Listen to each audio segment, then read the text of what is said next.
Yo, no maniacs. Welcome into another edition of Some Extra Sauce where we put a little bit more of that stuff on it, man, for you guys and get it cracking for you all, man. Hey, I hope everybody's doing well. Hope this podcast reaches everybody and everybody's doing good and up in good spirits and all that good stuff, man. A lot of bear stuff to talk about. Not really, but we're going to talk about some stuff anyway. Quite a bit of things, quite a bit of topics to talk about. We're going to try to stretch it out a little bit. We're going to get to the bear stuff probably sooner rather than later, but we're going to stretch it out a little bit. This is what this show is designed to do. This show is designed to really kind of stretch out conversations. You know, the Bears conversations is in a kiddie pool right now. You know, we're in the off season. It's only so much going around, and we could talk about that stuff ad nauseum, but this show is definitely designed for everybody to relax, and we can talk about all kinds of things in sports and in the world and all kinds of things like that. Got a nice little lineup for you guys to talk about too. So without further ado, we're going to pass it and we're going to travel over to Canada, pass the ball to my boy, the Canuck, and we're going to get this thing cracking, man. Hey, man. Yo, Wednesday night, we drinking? At least I'm drinking. You know, is what it is. So give a little love to folks out there as folks filter in. Mr. Mayhem's out there. Marco King just jumped in. Triple R's here with us. What it do? Sports Chicago style. Marlon Johnson. Super No Maniac just jumped in. Who else we got out there? FFG, our homie. The homie FFG's out there. Wait hey, man. Time out. You're moving too fast, kid. What'd you say? You say you drinking? Yeah, I did. Well, swallow it and shut the fuck up. God damn. You're bleeding, Harlem Heat. Coming in hot tonight. Damn. Well, go ahead, though, man. My fault. I had to do that. Yeah, you had to hit me with the Red Fox early, huh? You couldn't get the finger on the trigger with the Red Fox. All right. Like that's all I heard. See how it is? I see. I get it. Anyways, shout out to all. Oh, Minister Charles Johnson just jumped in. Shout out to all you guys. We're just going to chop it up here tonight and, have a good old tete-a-tete, as the French say, and discuss where our team is and what they're doing and how they're going to get there. But you know how it goes. Triple R, what do you think? I think it's a beautiful day in the neighborhood. And if you're in a Chi-Town area, cold AF outside, hope everybody is staying warm and snuggling up with your little fatties if you got them. If you got a little skinny thing, he ain't doing no good this time of year. So do what you got to do, and y'all be safe out there, because the world is a crazy place, and by the day, it's getting a lot crazier because of certain people's presidents not looking at you, Canada. So my president ain't no better. Just put that out there. So yeah, things are going really wild in the world right now. So watch your backs and stay safe out there. But it's extra sauce time, so we're gonna talk some shit and talk about some Bears. All right, so first thing I want to know, man, is Kedz got that started, man. That is what the hell we sipping on, man? Huh? What's going on now? What's going on? You know what we do over here, man? We kick it over here, man. Me, Fred, Esther, Bubba, we do our thing over here, man. We kicking it, man. I just want to see what everybody drinking on. If you got water and pop, juice, that's cool too. That's cool too. Just drink. Have a good time and smoke, do whatever you're gonna do, man. But this is a really good time, man. I know I'm not so relaxed, as somebody that's trying to lead these podcasts. I got to do a bunch of work, but I know everybody else is, man. This is a good time to, be in the off season and have conversations about a whole bunch of different stuff, man, because Kedz, it sounds like we just got a kind of a raise in the salary cap. And has that actually come through? Do you know what the number is? I believe so. I think it's somewhere in the neighborhood of 20, 25, 27 million or something. No way. Something like that. I might be wrong. All I know. Huh? That's Trey Smith right there. No. Don't even get that started up in here, man. Trey I'm Smith. just saying, if you got an extra $25 million, spend it. Not on that, man. Not on that, but that's, what? To each his own, man. I don't feel like we need to spend that wad of money on no damn guard. I don't think when you got 4 pieces missing, and the only piece you have is a right tackle, you're gonna spend the whole wad of. I mean, you got to sign other people. But my point, I mean, but you was in full support of paying Roquan $100 million. Yeah, that's a line. That's an impact player. Really? Yeah. And how did the Ravens do with him? Before we get into all the numbers, so I'm drinking some Appletons and OJ as per normal. It's disgusting. Don't drink it. I love it.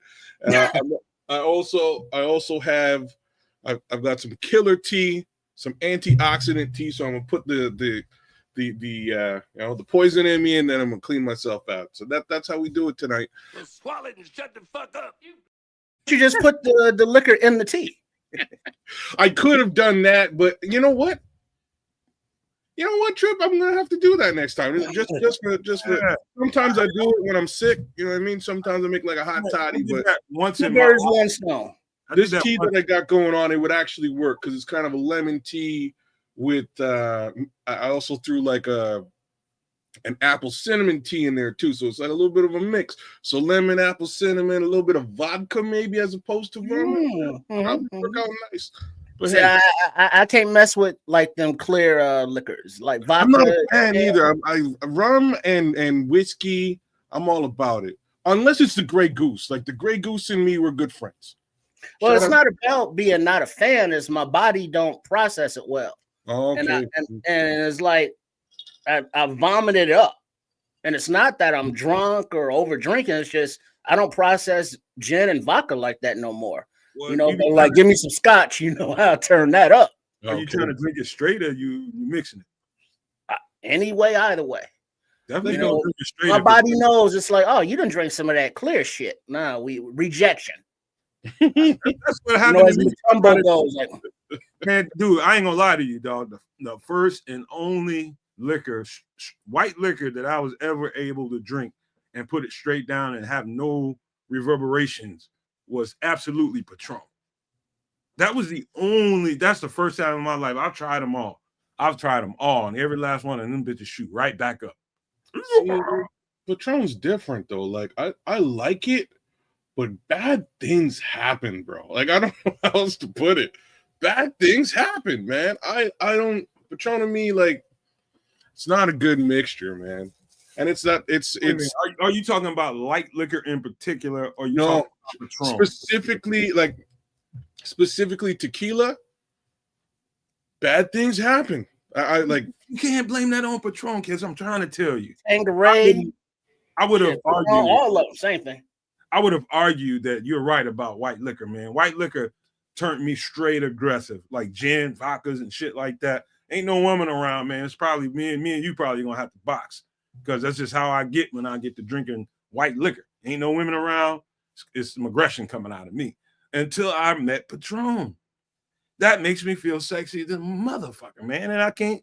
It is really good. Nomad sitting at the end of the bar rubbing his nipples. Wow. Yeah. That's not me on Patron, man. I can gauge my buzz really well so that I'm not mashed up in a weird spot. But when I drink tequila, I don't know what's going on. I wind up in weird places and like, hey, like how the hell did I get here? Type of shit, and that's not cool. That make you want to like knuckle up. No, like I may have been when I hey, how to get here? I may have fought 3 people before I got to that location. So you know what I mean? Like. Yeah, crazy stuff, man. And they like to say, gin to make you sin, but in that a more kind of way. See, like gin's weird for me. So the gin we get here in North America is based on pine needles, and it tastes like I'm in Canada. I'm surrounded by pine trees. I've never had the like the interest, if you will, to lick a pine tree or suck a pine cone. And that's basically what gin is. So I'm out. But then I went to Amsterdam, and they do their gin different. I don't know what they make it out of. Weed. Maybe it's weed. But I don't know what they make it at. Actually, it's made out of a lemon. It's made out of lemongrass, bro. It is a beautiful thing. It's called Geneva. Just call it a little bit. It's just a little bit differently named. Same shit though. Whoa, beautiful drink. Bull's Geneva. If you can ever get your hands on it, it is a fantastic drink. Trust me. What you do? Sip on that and hit the red light district?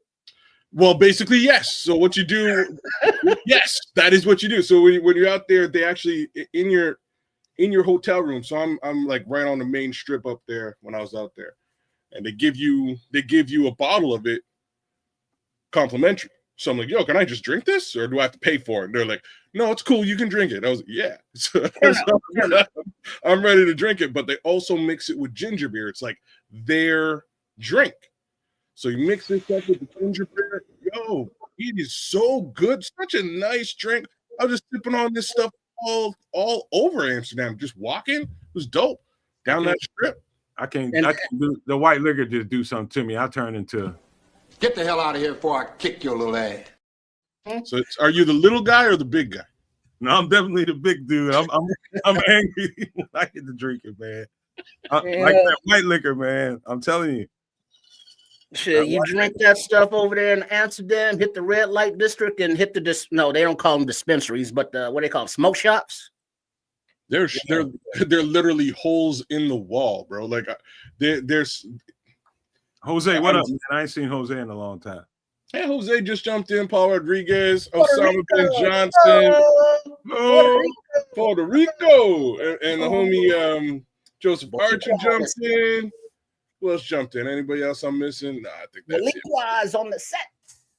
Yeah, you'd be like Osama bin Johnson, smash them likes, like he said, bro. He'll help us out. Anybody that wants to join in and comment and have something to say, hit the subscribe button. It don't cost nothing.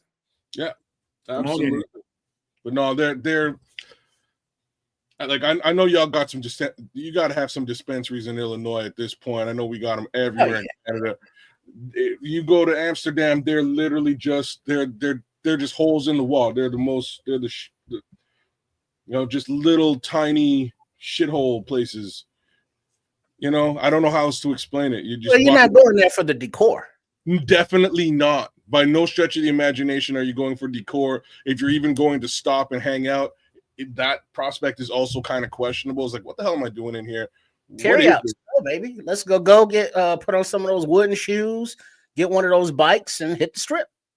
Yo, the bike thing is crazy though. Like real talk, that's crazy. I saw a homie run up into a car door, and it was instantly on. These guys were rolling in the streets, fighting, and this was within like my first half hour in Amsterdam. I was like, this is crazy. What's going on? But they're about it. Like them bikes. They have their own bike lane.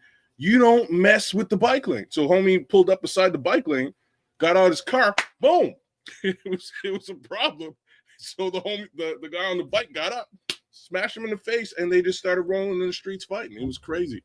But you about it? They're about it, man. Them bikes, they're real. I seen gotta be 70, 60, 70-year-old ladies on bikes just in skirts, just going. And let me tell you, Trip, they're sexy. They're fit. It was crazy. It blew my mind. What do you mean? Because they ride bikes every day? Bro, every day. They're on the bike every day. Everywhere they got to go, they're just out there Mary Poppinsing it up on a bike doing the darn thing. But that's just like, going to the gym, getting on the stationary bike, except, it's a conveyance. You're actually, transporting someplace. You're going from home to work, but you're getting your workout in at the same time.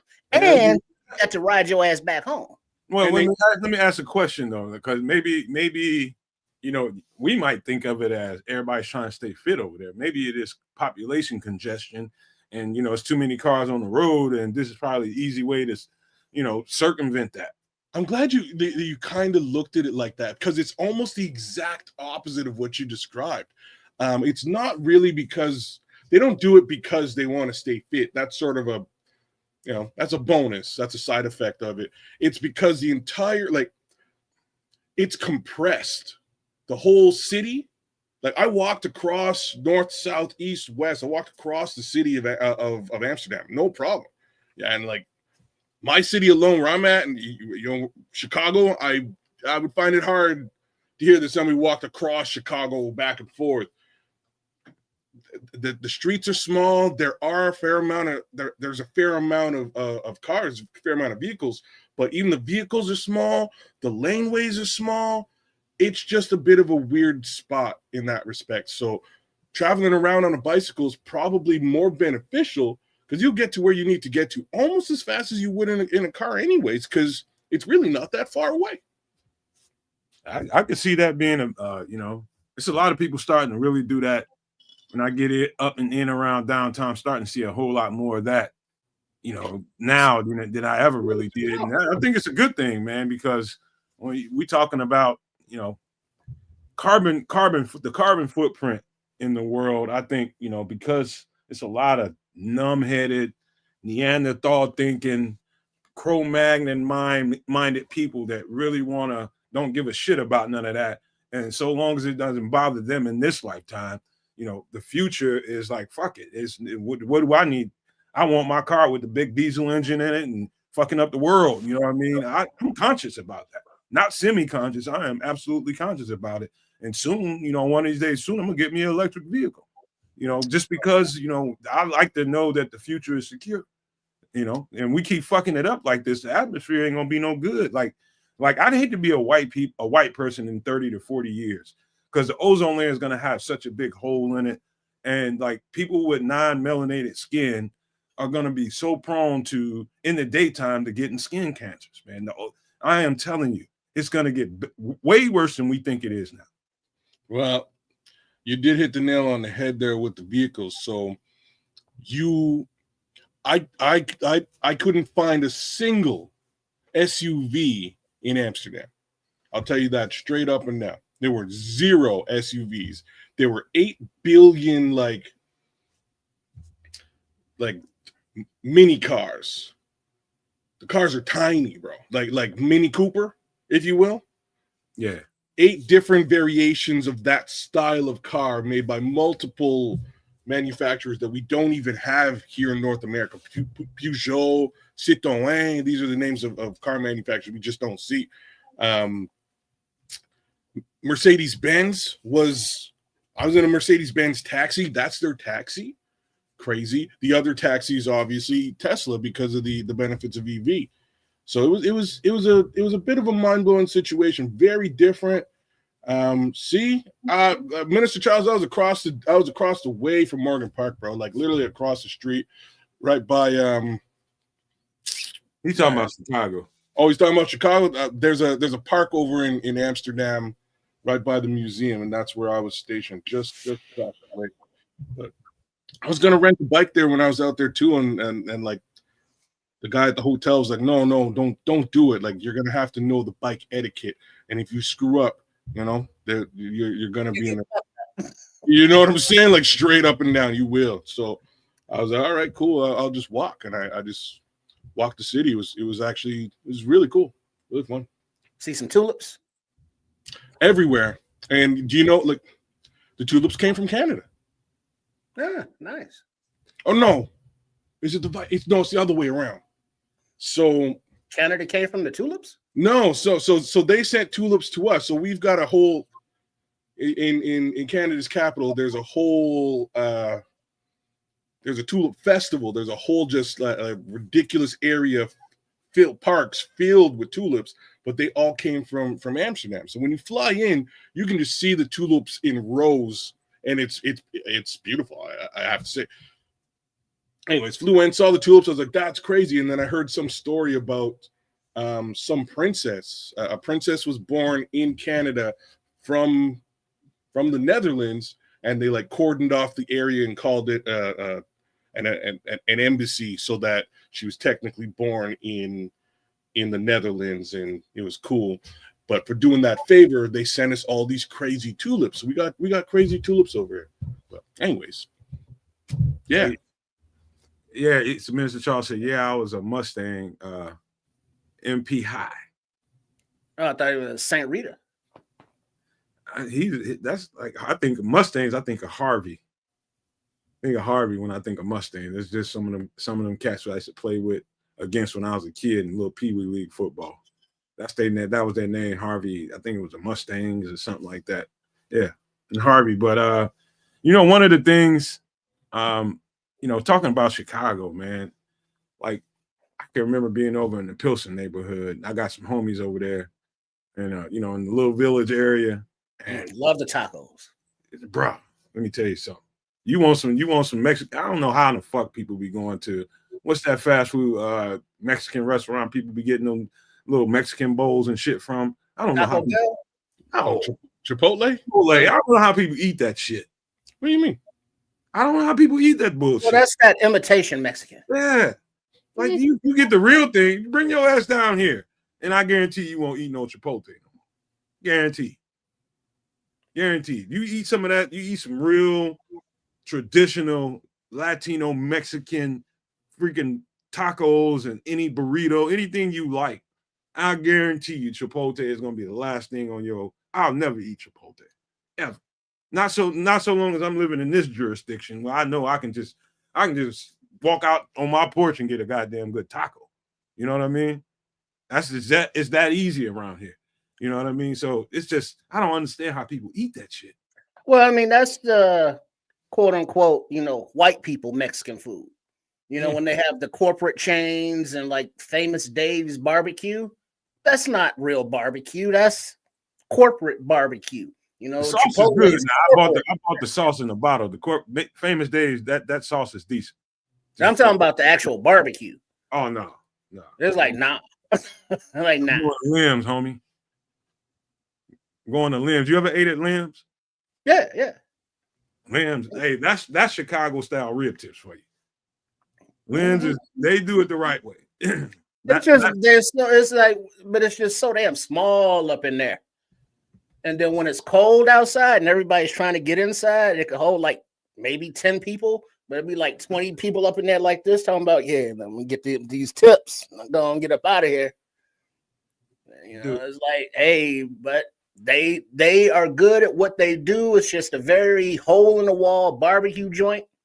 That's basically the pit.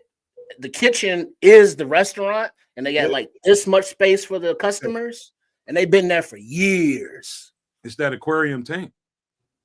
That aquarium tank that keeps people coming. It's like a big giant fish aquarium where they just throw all the meat in there, and it just the smell just wafts over the neighborhood, bro. Ooh, dog, you talking about nose advertisement, bro? I'm telling you, man, you go through that motherfucker, you gonna stop at Limbs. Because you can just see the smoke billowing out as they're cooking throughout the day, and that smell is just enticing those taste buds, tickling that fancy like, why am I hungry all of a sudden? Oh, that's why. Because that Limbs. Much like why I think Burger King is a superior fast food burger. To what? Flame broiled. It's flame broiled, bro. That smell's gonna get you, bro. Instead of like McDonald's on the grill. I can't mess with either one of them places. I'm just telling you, I can't do it. Shit, while you're bullshitting, I haven't had a fast food, like actual fast food restaurant in long ass time. Because I always make the shit, myself. You know what, man? You know what's beautiful about living in our age right now, tripping kids, is like everything that you love to eat. Whether it's like I don't really necessarily go out and buy rib tips. That's a Chicago thing. I can make them so well that I don't need to go, break my neck to get the Limbs. Like if I'm in the neighborhood, I'm up and in around there. All right, I'm finna go hit Limbs right quick. I'm gonna call that order in and try to avoid what Trips was talking about and be fucking around out there and struggling in the cold and trying to find somewhere to sit down. I'm gonna get that shit and bounce. That's how I roll. But I can make that shit so well. Like Chicago dogs, dog, I have become a master at making those at the crib. I got every ingredient they use right here at the house. I can make Italian beef. We can even make pizza. Now, I'm not as good as some of these great tavern style pizza makers in and around the city, north side, middle of the city, down to the south side by where I'm at. Dog, these are some great pizza chains, bro. And you can't really, it's hard to replicate that, but you can do a really good imitation of all the shit that you like around here, like the Maxwell Street Polish. I've aced that. I can make that right here at my house. I got everything I need. See? Yeah, as long as you got you some nice sport peppers, some beautiful that green relish, nice red ruby tomatoes, nice crisp pickles, some sweet Vidalia onions, bro. Some Sweet Vidalia. Get you some sesame seeds, or for that the bun. Gives that little extra. Just that's a little different. Yeah, mustard. It's a steam. I don't need the, when I'm doing a Chicago dog, you get the black poppy seeds, all that kind of stuff. It don't really add to it, but it does. I could do without it. I don't know about you, Trish, but I can do without it if I'm making. Well, if you can't find the poppy seed buns, you move on and you get your regular buns, maybe add a little extra celery salt, something like that. But you got to steam the buns. That's part of the recipe. A steamed bun. Don't say that one more time, people. That anybody that wants to replicate a dog that they ate in Chicago, don't forget that part. Do what, Trips? You got to steam that bun. Those buns, no microwave, no oven. When you're putting those hot dogs in they're boiling, just put a little one of those mesh covers on, throw those buns on there, and just let that steam go up in there. You got that meat flavor going into the bun, and it makes it not soggy, but a little moist. And it's like just hugs that dog nicely, and it's like, ooh, yeah. So Kedz, can you imagine eating a dog that has chopped onions, relish, tomato, a whole spear of pickle, and celery salt? What else is on that trip? Celery salt, mustard. Gotta have the right mustard. And the peppers, sport peppers. Sport peppers. Can you imagine? It's like a goddamn fiesta on a bun. That's a whole lot of different stuff, man. But I'd definitely give it a shot. But that's where the urban legend that I can't remember old boy's name, but he was on CSI. But he was like, in Chicago, you're not supposed to put ketchup on a hot dog. And it's like, well, no, that's not correct. You can have ketchup on a hot dog all day long, but a Chicago dog, those 7 ingredients we just listed are the ingredients. Yes. I'm glad you pointed that out. You don't. So you're saying you can put ketchup on top of that if you want. No. You can't take any of the other stuff off. No. Be clear. You eat ketchup on a hot dog somewhere else. Don't get a Chicago dog. What he just described and I just described to you is a Chicago dog. Ketchup doesn't belong on that. You will fuck that dog completely up putting ketchup on it. Yeah, that's what the tomatoes are on there for. I mean, no ketchup when you got the tomatoes on there. But if you just got a regular hot dog someplace, put as much ketchup as you want on there. Yeah. You just going to a random ass place and grabbing a hot dog. You put whatever they got on that motherfucker. You go to Costco or fucking Sam's Club and they selling hot dogs. Put all that shit on there if you want to. Mm-hmm. Don't go Chicago dog. 7 ingredients only. That's what it is. All right. You don't fuck with. Just know that when you get here, kid. I know. I've been definitely forewarned. I'll be honest with you. I'm not really a hot dog guy. Like, I just have to put that out there at this point in life. I'm kind of, if I'm at a baseball game, maybe I'll eat a hot dog. But you know what I'm saying? Kind of trying to avoid hot dogs at all costs. Really, they're no good for your health. If you're one of those people that don't work out, the hot dogs are just toxic. Hey, lips and assholes. That's what they're made of. Animal lips and assholes. And delicious. Delicious. Delicious, he says. I'm with you. They ain't so. They're Vienna beef, man. So don't go to somewhere that doesn't have that Vienna beef on there. Just know what you're getting into. So you don't want like a brat or something like that. Well, that's different. Yeah, that's different. You're looking for a Chicago dog. Get one of them spots, like they're all over the city, like north, south, wherever you go. Find that Vienna beef sign. and you know you're gonna get your traditional beef frank. Mm-hmm. All right.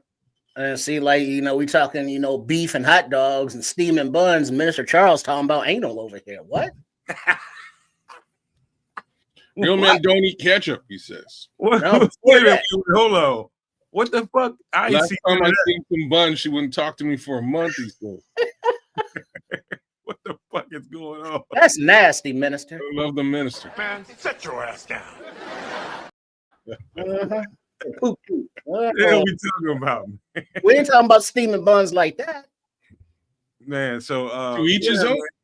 man. One other thing, kids, one of these days, this is one of my promises to you as we grow this channel and grow this network. And shout out to all the new subscribers that we got, man. We got a whole bunch more new subscribers since we started doing the daily content. If you guys love that content, we're gonna keep it cracking, man. But we really can use you guys that really can help us out with $5 a month. Throw in grab a membership, man. Join and become a member so we can help pay these bills. And one of these days, man, it's one of the things I want to promise to you, and I think I can, man. I'm gonna facilitate you coming over here and having yourself a good time, kids, man. It's gonna be courtesy of the Nomad Network. That's one of the things I want to do.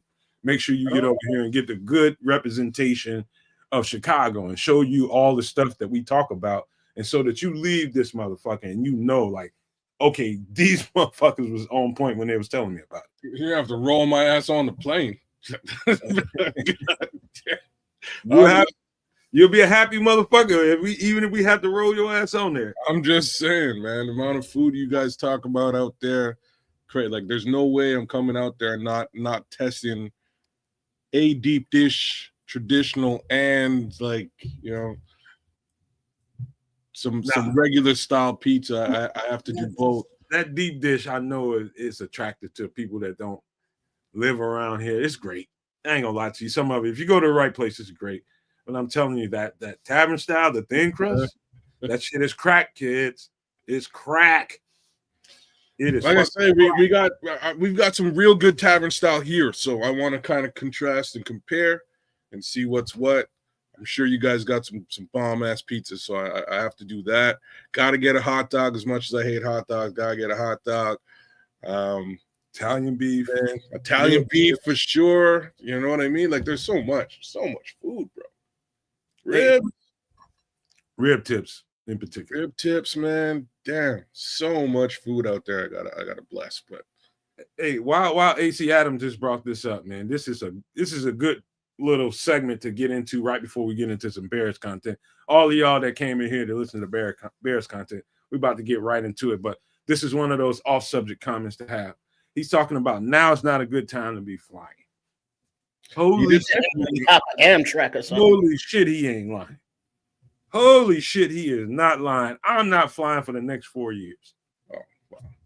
Fuck that. I can't say about that. I'm not doing it.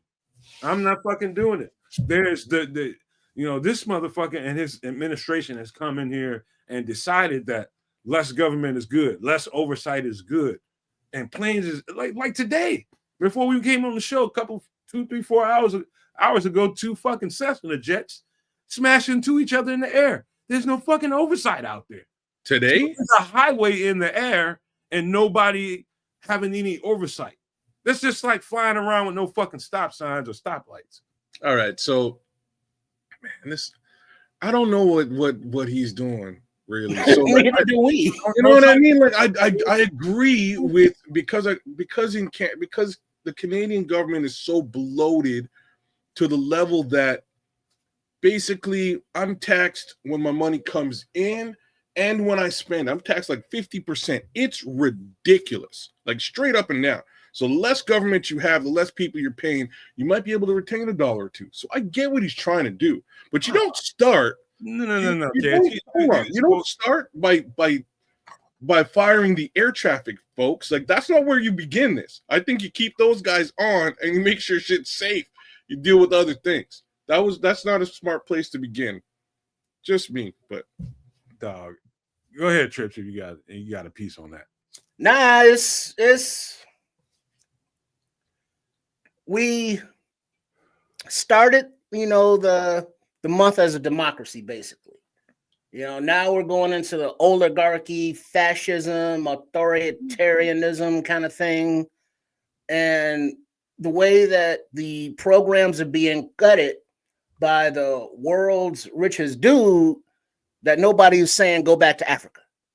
You know, he has his own ulterior motives and designs that don't give a shit about the people, the population of any country, you know, let alone America. And, you know, Comrade Cheeto is so transactional that, you know, Adolf Elmo was able to just buy the presidency. And so now he's got his computer shit all up in every system of the government. And it's like, that's not how you do an audit. You know, now he's able to backdoor no minister and enter any of these governmental systems, you know, messing with people's lives, all to make it, oh, this government's so inefficient, we got to privatize it to all their peoples, and they can all make money off of, you know, our tax dollars. And so the billionaires keep getting richer and richer and richer and richer, and the divide between the have and have-nots gets wider and wider and wider and wider, and it's no longer the top, you know, 1%. It's the top 0.00001% that's running everything. Trips. You know what I think they're after? I think their ultimate goal is to get ultimate control of the U.S. Treasury. And I think if they can get control of the U.S. Treasury, that means everybody's, you know, all your future, you know, anybody that is going to need that 401k, not 401k, but the, you know, your Social Security and those types of things. Like, dog, that's up for grabs now. Even the 401ks, though, like you were mentioning, because that's based on the stock market. And if he keeps doing the things that he's doing with the tariffs and the prices and the layoffs and the unemployment and the way inflation is going, the stock market's going down too. So there go your 401ks. Go ahead. All right. Well, we got Alex Machado is right. Why are we talking about politics? We just took a brief little over there to politics, and we're gonna get moving, man. We're gonna get moving. We'll get to some other stuff a little bit later. But wait, hold on. Before you get there, though, you got to remember, though, that this stuff, you know, we don't want to talk politics because it's boring or it's like, yeah, we can't do shit about that. But this affects us all. You know, the cuts that they're making in the government now will take, you know, a minute to trickle down to the general population, to the public. But as we see, you know, you cut the FAA, now we're having airplane, you know, crashes and incidents all over the damn place. This is going to affect every walk of life. And so ignoring it or, you know, just having a blind eye doesn't mean you won't be affected. So if we can converse about these things and be adults about it, you know, non-critical about, you know, our fellow citizens, even though some of them are like real dipshits, you know, but we need to be able to say, hey, we're going into a place where relatives of mine and many of yours, you know, fought in World War II, you know, against what this government, this regime is trying to push us back into. If you look at the world setup, you know, now America, who was down with, you know, Europe and, you know, we was cool with all them, and Russia and China, you know, are the enemies. Now we're siding with them. And we see how those countries are and the people are living. How long do we really think that the leadership can steer the country in this direction and we can just chill like everything is everything and just be able to chill and watch football on Sundays? You know, the world is changing and we are witnessing it right the fuck now. And it ain't normal, man. And, you know, this is one of those topics that, you know, I try my best to try to stay away from when we're doing Bears podcasts, but it's getting to the point now where you can't ignore this stuff. You know, we want to be la-di-da in our own minds and, you know, in that bunker mentality about I'm just focused on Chicago Bears, and you forget about everything that's going on in the world that's going to affect you, your mama, your grandmama, and anybody else you love, your aunts. You know, all this shit's going on. You know what I mean? And for us to sit here, I wouldn't feel right. Not at least for, you know, I at least feel like we should at least approach the conversations, you know what I mean? And have some kind of semblance of some kind of we got to have some dialogue, man, about some of this stuff because it's happening. You know what I mean? And, you go right outside your door and something can happen. You might have a business trip going to Canada. It was a Minnesota flight going to Canada that just crashed and the whole plane turned over. You know what I mean? And turned into flames. Nobody died, but guys, this is crazy, man. You know what I mean? This is I worry about the world, man. Not just the Chicago Bears. I do worry about the world. We're dynamic individuals, all three of us, me, Kedz, and Trips. And we got broad minds, man. We think about a whole lot of stuff, and I know you all do too. It's just sometimes some of these conversations makes people a little bit uncomfortable because it fucks with your virtues a little bit, Well, I think what a lot of I'm sorry, go ahead. No, go ahead, bro. I think a lot of the nomaniacs understand that extra sauce is extra sauce. We're not just talking about bears. We're talking about real life. We're talking about drinking. We're talking about kicking it. We're just talking about a lot of different things. But we have to talk about real life. And real life is sometimes messy, sometimes inconvenient, sometimes depressing, where you want to escape and just, bury your head into the sports world sand. That's just not something that we do.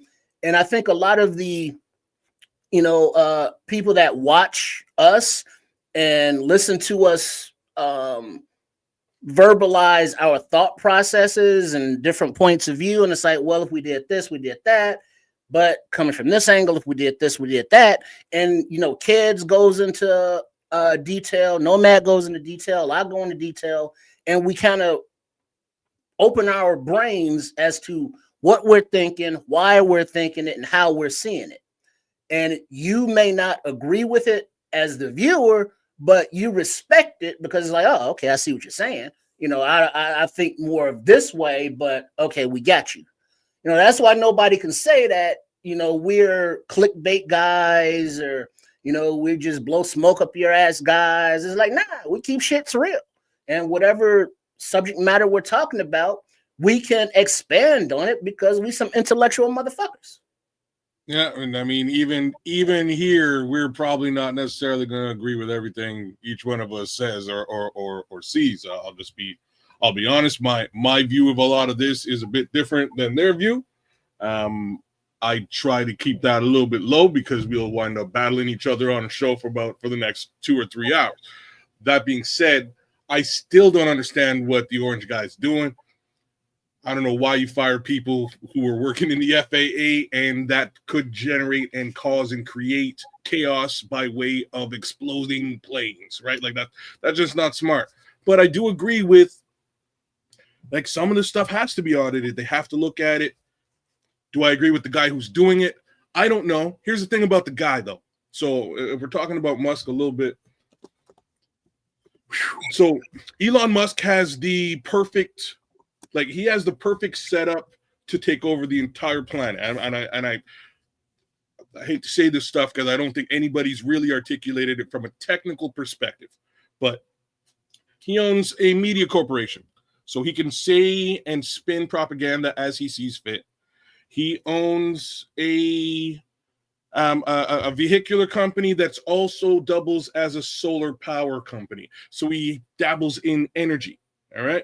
Next thing that he dabbles in is actual network connectivity across the planet Earth by way of satellite connectivity. So he's got satellites in the sky that shoot network communications to the terrestrial level, back to the ground, from the sky to the ground. Problem with that before was that you could only sort of shoot it down. Going back up was a problem. Now it's ubiquitous. The download and upload is pretty close to being the same. So welcome to Starlink. If you've got satellites scattered across the planet, across the sky, you could easily put a laser on that MF and start killing people. It might sound crazy, but it's factual. You can put lasers on that thing and shoot whoever you want. You can target whoever you want. That's just crazy. This is one man. If he's in the political spectrum, it's a little bit frightening. So folks should just keep your eyes on him. But right now, what he's doing is he's auditing miscreants and misuse of of tax funds, which I can't argue with, especially with the way that the U.S. is. You guys are actually, I'm going to say 25% better by way of taxation than I am over here. So when I look at what he's doing, I'm like, I kind of wish we do that over here, yo, because the thing is, we can all agree with what you're saying, that any of the fraud, waste, or theft should be addressed and somebody has to deal with that. nipped in the bud. Yeah. But they're using that as cover for their own ulterior motives. Adolf Elmo is the perfect Bond villain. He has connections beyond America. He's talking to the Nazi party in Germany's pep rally or convention or whatever the fuck it was. He's Sig Heiland. He's doing all this stuff in China. He has interest beyond America, but he has access to all of America's dirty little secrets and just regular country secrets. If it was just, we found this fraud, we fired this guy, that's fine. They're firing everybody who can oppose them to impose their will on the tax dollars of America. So the example was given that they have a plan to rob the bank, but before they rob the bank, they're firing all the police officers so they could just walk into the bank and then walk out. So, that's what's actually happening in real time right now.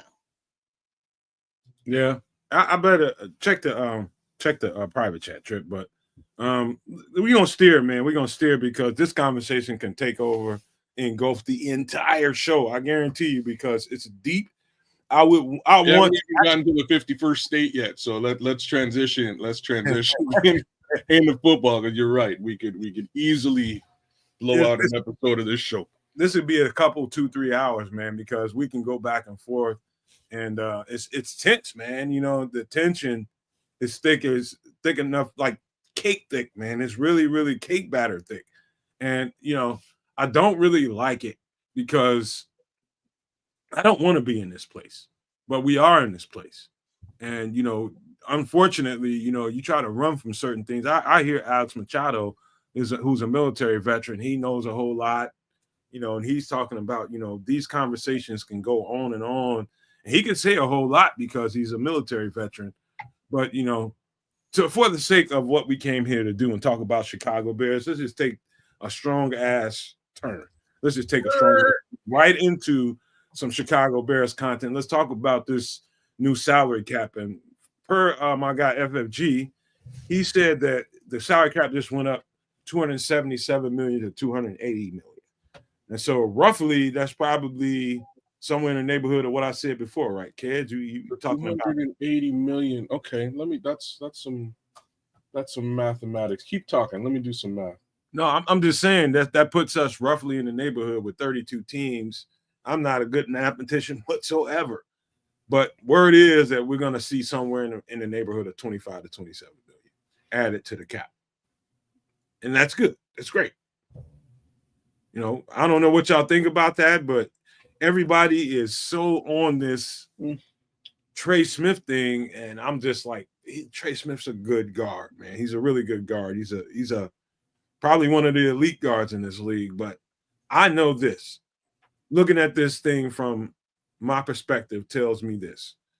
I don't know that I can remember a situation in the NFL where a team in the offseason is probably going to lose every last one of their linemen except one. And then you're going to turn and pay a guard $20 million. To me, I don't know how that makes a lot of sense. Just for me. You just got too many holes to fill, even with another $20-something million. You just got a lot of holes to fill. You can really add some impact players, man, that can really change this thing around. And I'm not saying that offensive guards aren't important. That's not what I'm saying. I'm saying that there are more dynamic pieces that you can add to this roster that can really flip the field and give you opportunities in games. And $20 million on a guard is absolutely, I'm like, wow. And the fact of the matter is, Kedz and Trips, Brian Post can actually go and do that. He can actually go, if Trey Smith hits the market, he can go and do that. I would be just like, You know what? There's no microwave fix to. We ain't talking about a team that, you know, had some, you know, breakdown on the offensive line. That motherfucker's completely exploded. And so there's no pieces left but Darnell Wright. And everything else you gotta make it work. And so I don't know that we're in a position to be paying a guard $20 million, man. That's just me and my thought processes. You know, I could be wrong about it. Well, here's the thing. Oh, go ahead, Kedz. Go ahead. No, you feel free, man. Feel free. Well, here's the thing. We got Caleb Williams for what, 3-4 more years on his rookie deal. So I get building through the draft, building through the trenches through the draft, but we don't have the luxury of time to say, well, we're going to get, you know, 3, 2, 3, 4 rookies and have them start on the O-line. I like to have some veteran presence there, not mid 30-year-old veteran presence, but, you know, 25, 28, 29-year-old, you know, vets. We're going to need a couple of them guys too. And we can afford it. You know, if Kedz is doing the math over here, but if you look at the positions of need, the free agents and how much they're expected to cost, you know, I just saw something that said the dude Becton was like less than $10 million a year or something, like 4 years, $36 million is what he's expecting. He's around like Nate Davis type money, which makes sense to me. You know, like I get what Ryan Poles is trying to do the first time around. It just didn't work out. You got the wrong guy. You know what I'm saying? Like, you got the wrong guy. It didn't work out.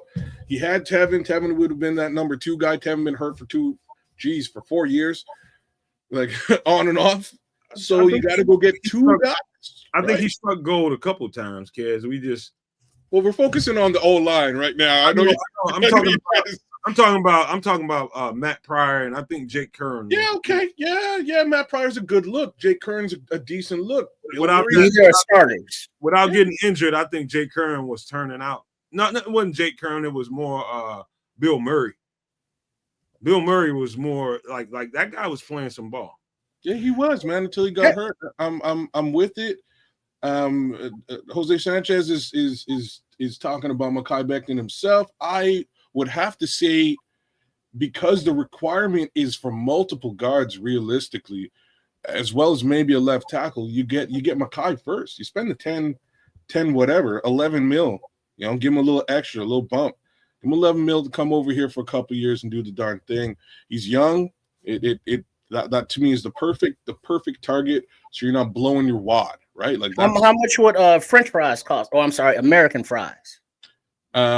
Who's American fries? From Colts. Who? From the Colts. Hold on. What are you talking about? O lineman? Yeah. You gotta be talking about Ryan Kelly.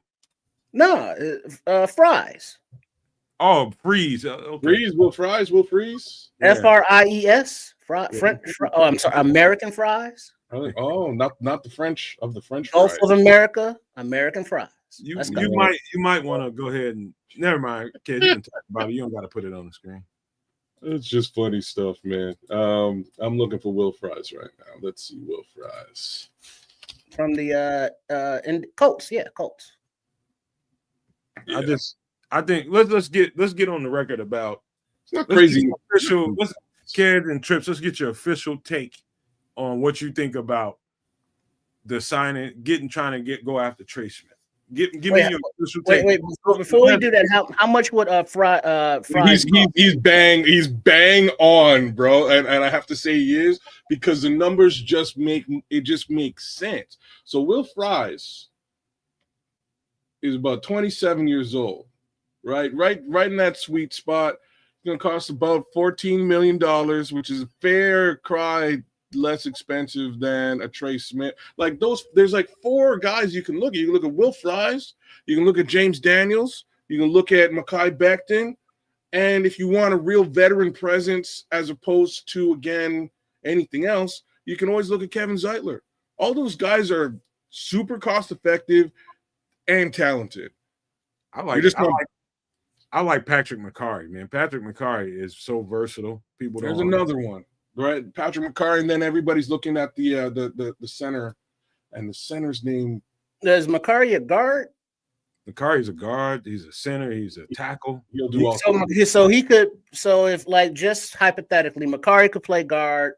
Fry's left guard. I'm sorry. Makari center. Fry's left guard. Becton right guard, and then Jackson left tackle. We can afford all that, right? Absolutely. We can afford. Well, look, they just upped this thing another $26 million. It's like really where we're at. If they upped it another $22 to $26 million, I also have to say that you can on top of all that, you can afford a Trey Smith. Like, I'm looking at it from this angle. Nomad, what are the free agent positions that you think we need to sign this year? Just position, not guys, just positions. Guard, tackle, center, defensive tackle, defensive end, safety. So 6 positions. Maybe a receiver. I don't know that the running back group is where I think it needs to be, but I think for sure guard, tackle, center, defensive tackle, safety, for sure, and maybe receiver. And all right, so if we could get, would you pay? How much does Josh Sweat cost? Would you pay for him? No, not under these circumstances. I think you can get. I think he's just a hot name right now. I think he's just a hot name coming off a hot situation. I think you talking about Chase Young, and there's another guy that I'm gonna talk about in just a few minutes that just hit free agency because he was a salary cap casualty. That's the next direction we're about to go. Well, hold on. Before we get to there, I'm just saying, like, all right, just Chase Young. Okay, fine. What is that, like 10 mil a year? And Maybe. then along the offensive line, that was 10, 20, 30. So that's like 40 mil. And then how much would Jackson cost at left tackle? Alaric Jackson is probably somewhere in the neighborhood of 7 to 9 million. So 50 million. And how much would like a Williams D tackle be? Just hypothetically. Milton Williams? Yeah. Oh, his stock just raised. You might not want to target him. There's other guys I'm gonna talk about here in a second. Well, I mean, but if we pay roughly 10, 15 mil per position, wouldn't that leave us still with enough surplus to be able to say, hey, we can make a little run at Smith, even though like the Patriots might outbid because they got so much, more, and they have the positions of need as well, but filling those positions with decent free agents, wouldn't that still leave enough money to go after a $25 million a year guard? Well, so here's what I think. This is my take on what I've seen Ryan Poles do so far. He's always tried to leave himself anywhere between 10, 18 to $20 million in case somewhere in the middle. And this is a smart thing, and I think it's intelligent. And you just never know which way a season will go. You might have came into the season saying, you know what, like going into this season, I'm going to be like, okay, if we made the playoffs, that'd be great. What if we made the playoffs? Like the Commanders never thought they'd be in this situation coming into the season. Here they were into the season, and now they're contenders. At the trade deadline, if you're sitting there between with $15 to $20 million sitting there in your kitty, and you can make a move for an impact player that can really put you over the top, that's kind of where you want to be, right? And so thus far, I see Ryan Poles as that kind of guy that keeps a little kitty to say, you know what, I'm not going to blow this entire load. I'm going to keep me $12 to $15 million. Maybe I can get a guy at the trade deadline to flip this motherfucker completely over. That's what I think his mind is. And so whatever he does, I think he's trying to keep a kitty. You see? So I'm going to say something. Screw the trade deadline. I'm going to say it out loud. Forget that. Why? What do you have to do very specifically by way of the trade deadline that you don't have to do in free agency? You got to commit. You got to commit what? A lot of money.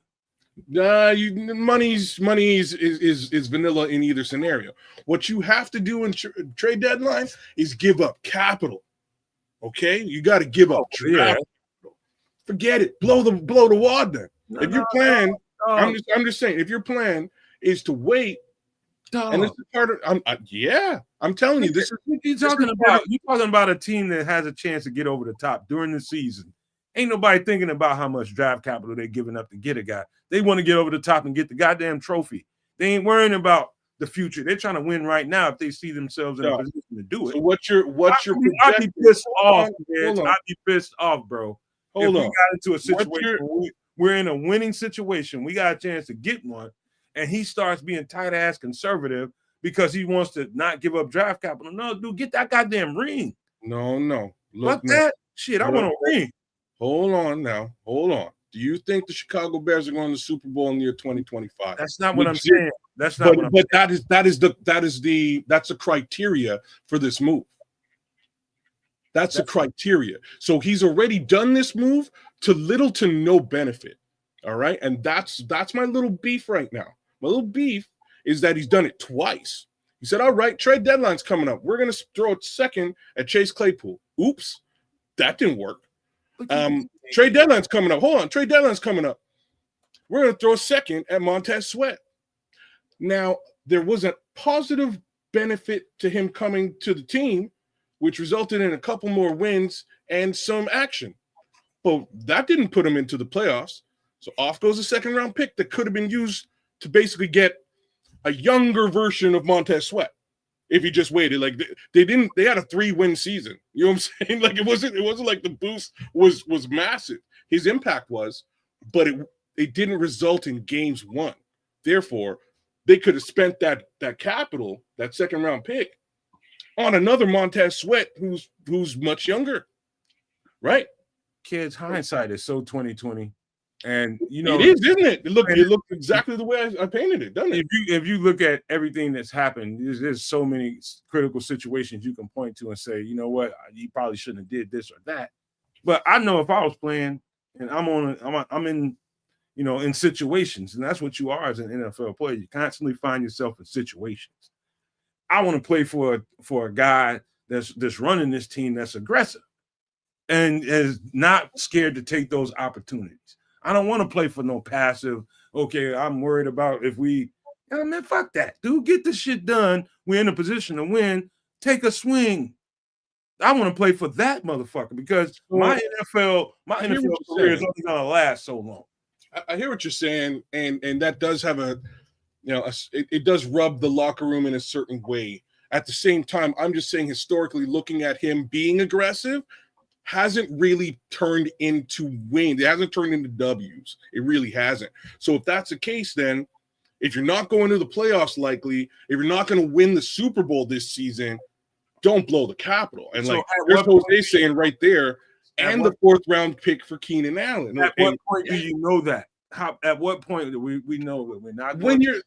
That's a great question. So you should know this. This should be screaming at you. You should be having a fantastic season. Like the season should be aimed at 9+ wins, right? You should be looking at 9+ by the time you're getting at that trade deadline, and then maybe you make a boom move and get a Myles Garrett or something like that. You make a big splash to really push your team through that playoff potential. Thus far, in all 3 of these case scenarios that we've just brought up, Keenan Allen, Chase Claypool, and Montez Sweat, this team was nowhere near the playoffs. So it's a bit of a waste. So in my opinion, forget the trade deadline, keep the capital in your pocket, and just spend, baby, spend the money. Well, you see, here's where I differ a little bit with you both, because like Nomad, you're looking at it from the player's perspective. Yep. I'm looking at it from more of the long-term, let's say, general manager perspective. You want to win now, so let's blow the wad. Don't give a fuck about the cap. Don't give a fuck about, draft picks. Let's get who we need to get so we can win. I understand that. And then there's also let's not count the money because it's not our money that we're spending. It's like, yeah, we know it's not our money, dumbasses. We're talking about the cap. So, and it's like, well, the cap isn't a real thing, it can be manipulated. Yeah, and teams are also in cap hell, so what? They just didn't know how to manipulate it or it didn't work for them. So it's a balance game. You need someone who knows how to strategically make contracts. You want to front load it, you want to rear load it, how you want to do it. we need to also account for extending Kyler Gordon, because I think that's supposed to happen also this offseason. But there is a point to where you need to have money to have the flexibility to say, oh shit, this dude got cut, let's sign him. Oh shit, this dude got hurt, we're low at this position, now we need to sign somebody. So you need money for that stuff, so you just can't blow it all and say, let's go balls to the wall, all out. Because guess what? You don't win. Now you're in some trouble next season and the season after that. So there's that fine line between spending and spending smartly and wisely, but also having a little something stashed for a rainy day. So here's before I transition to this next subject, there's a way to think about it, and Trips is right. I am pro player, and I do think from the player perspective first, and he just made me reconfigure the way I want to approach this conversation. And and I'm just talking about Ryan Poles' tendency so far. The way I was describing it is he's trying to keep a kitty. You know what I mean? In the last year, I think it was $10-12 million he kept to the side to try to see if we were close to, making some noise here. We got $10-12 million to, chop some wood here. We can really get somebody to get in here and tilt this tree over, right? And so you always want to keep that in mind. I think that's just intelligent business right there. You just don't know how a season's going to turn out. And I think when it comes to in this league, it's about wins and losses. Who's got the championship and who doesn't? Who's getting close? You want to keep your job? Get yourself in a situation. Fuck them draft picks. In this moment, you need to keep your job. And I'm thinking Ryan Poles. If I'm Ryan Poles and I'm managing Washington, and I'm sitting there with 10, 12, $15 million in the kitty, maybe 20, and I see a team that's getting ready to get over the hump, I'm taking fuck them draft picks. Get this team over the hump and get that ring. That's legacy right there. I know everybody thinks more conservative when it comes to this football team, and what I want to see us accumulate all these draft picks and do all that kind of stuff. That's just normal stuff that fans would do. But I'm talking about if I'm in that building, I'm looking at opportunity. Opportunity, comes when they come. You get that goddamn win and you get that goddamn trophy if you get a chance to get it. It's hard to get. Football is a hard-ass goddamn game. But now, if you were a player, Nomad, and your GM says, you know what, we got to refill some positions. Like if you're on this team right now and it's like, we're going to get Trey Smith, all pro, right guard. We're going to sign him. As a player, are you mad about that? Say it one more time, Trip. I was reading the chat, man. I'm sorry. Say it one more time.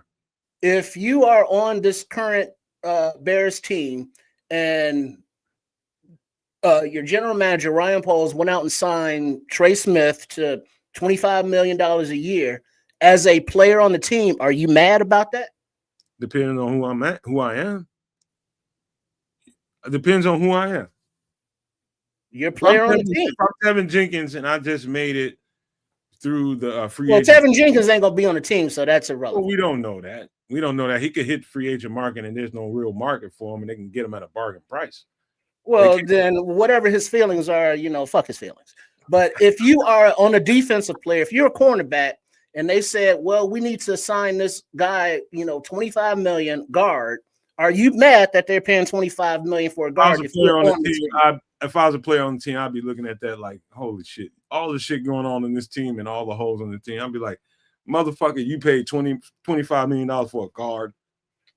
That's how I would be if I was on the team. I ain't gonna lie to you.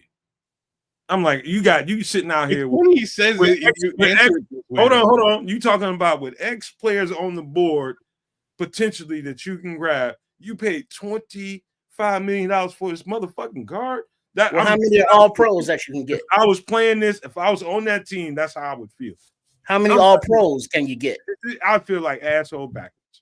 If I'm a player on that team, it's like, oh shit, we're signing all pros. 25-year-old all pros.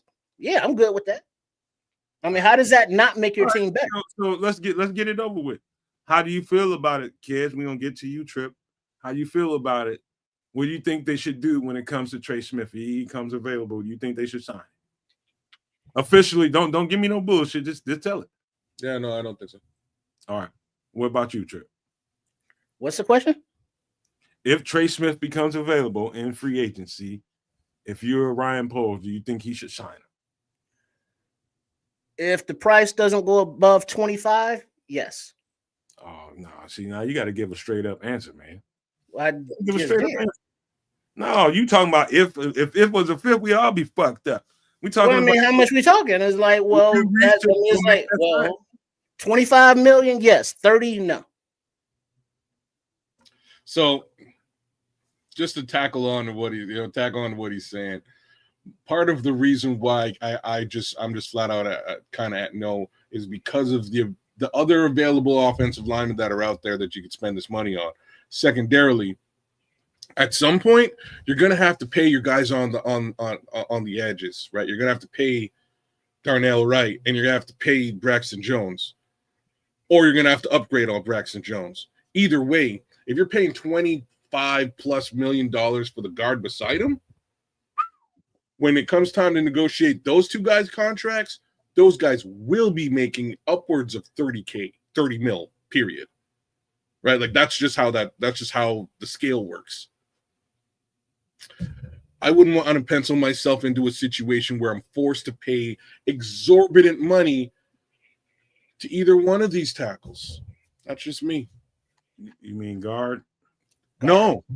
Who'd you If just you talk- pay the guard, you're going to have to pay Darnell and or whoever's on the other side more than that because the position is valued at more dollars. It just Well, like is. you're saying, the left tackle Jackson was what, 15?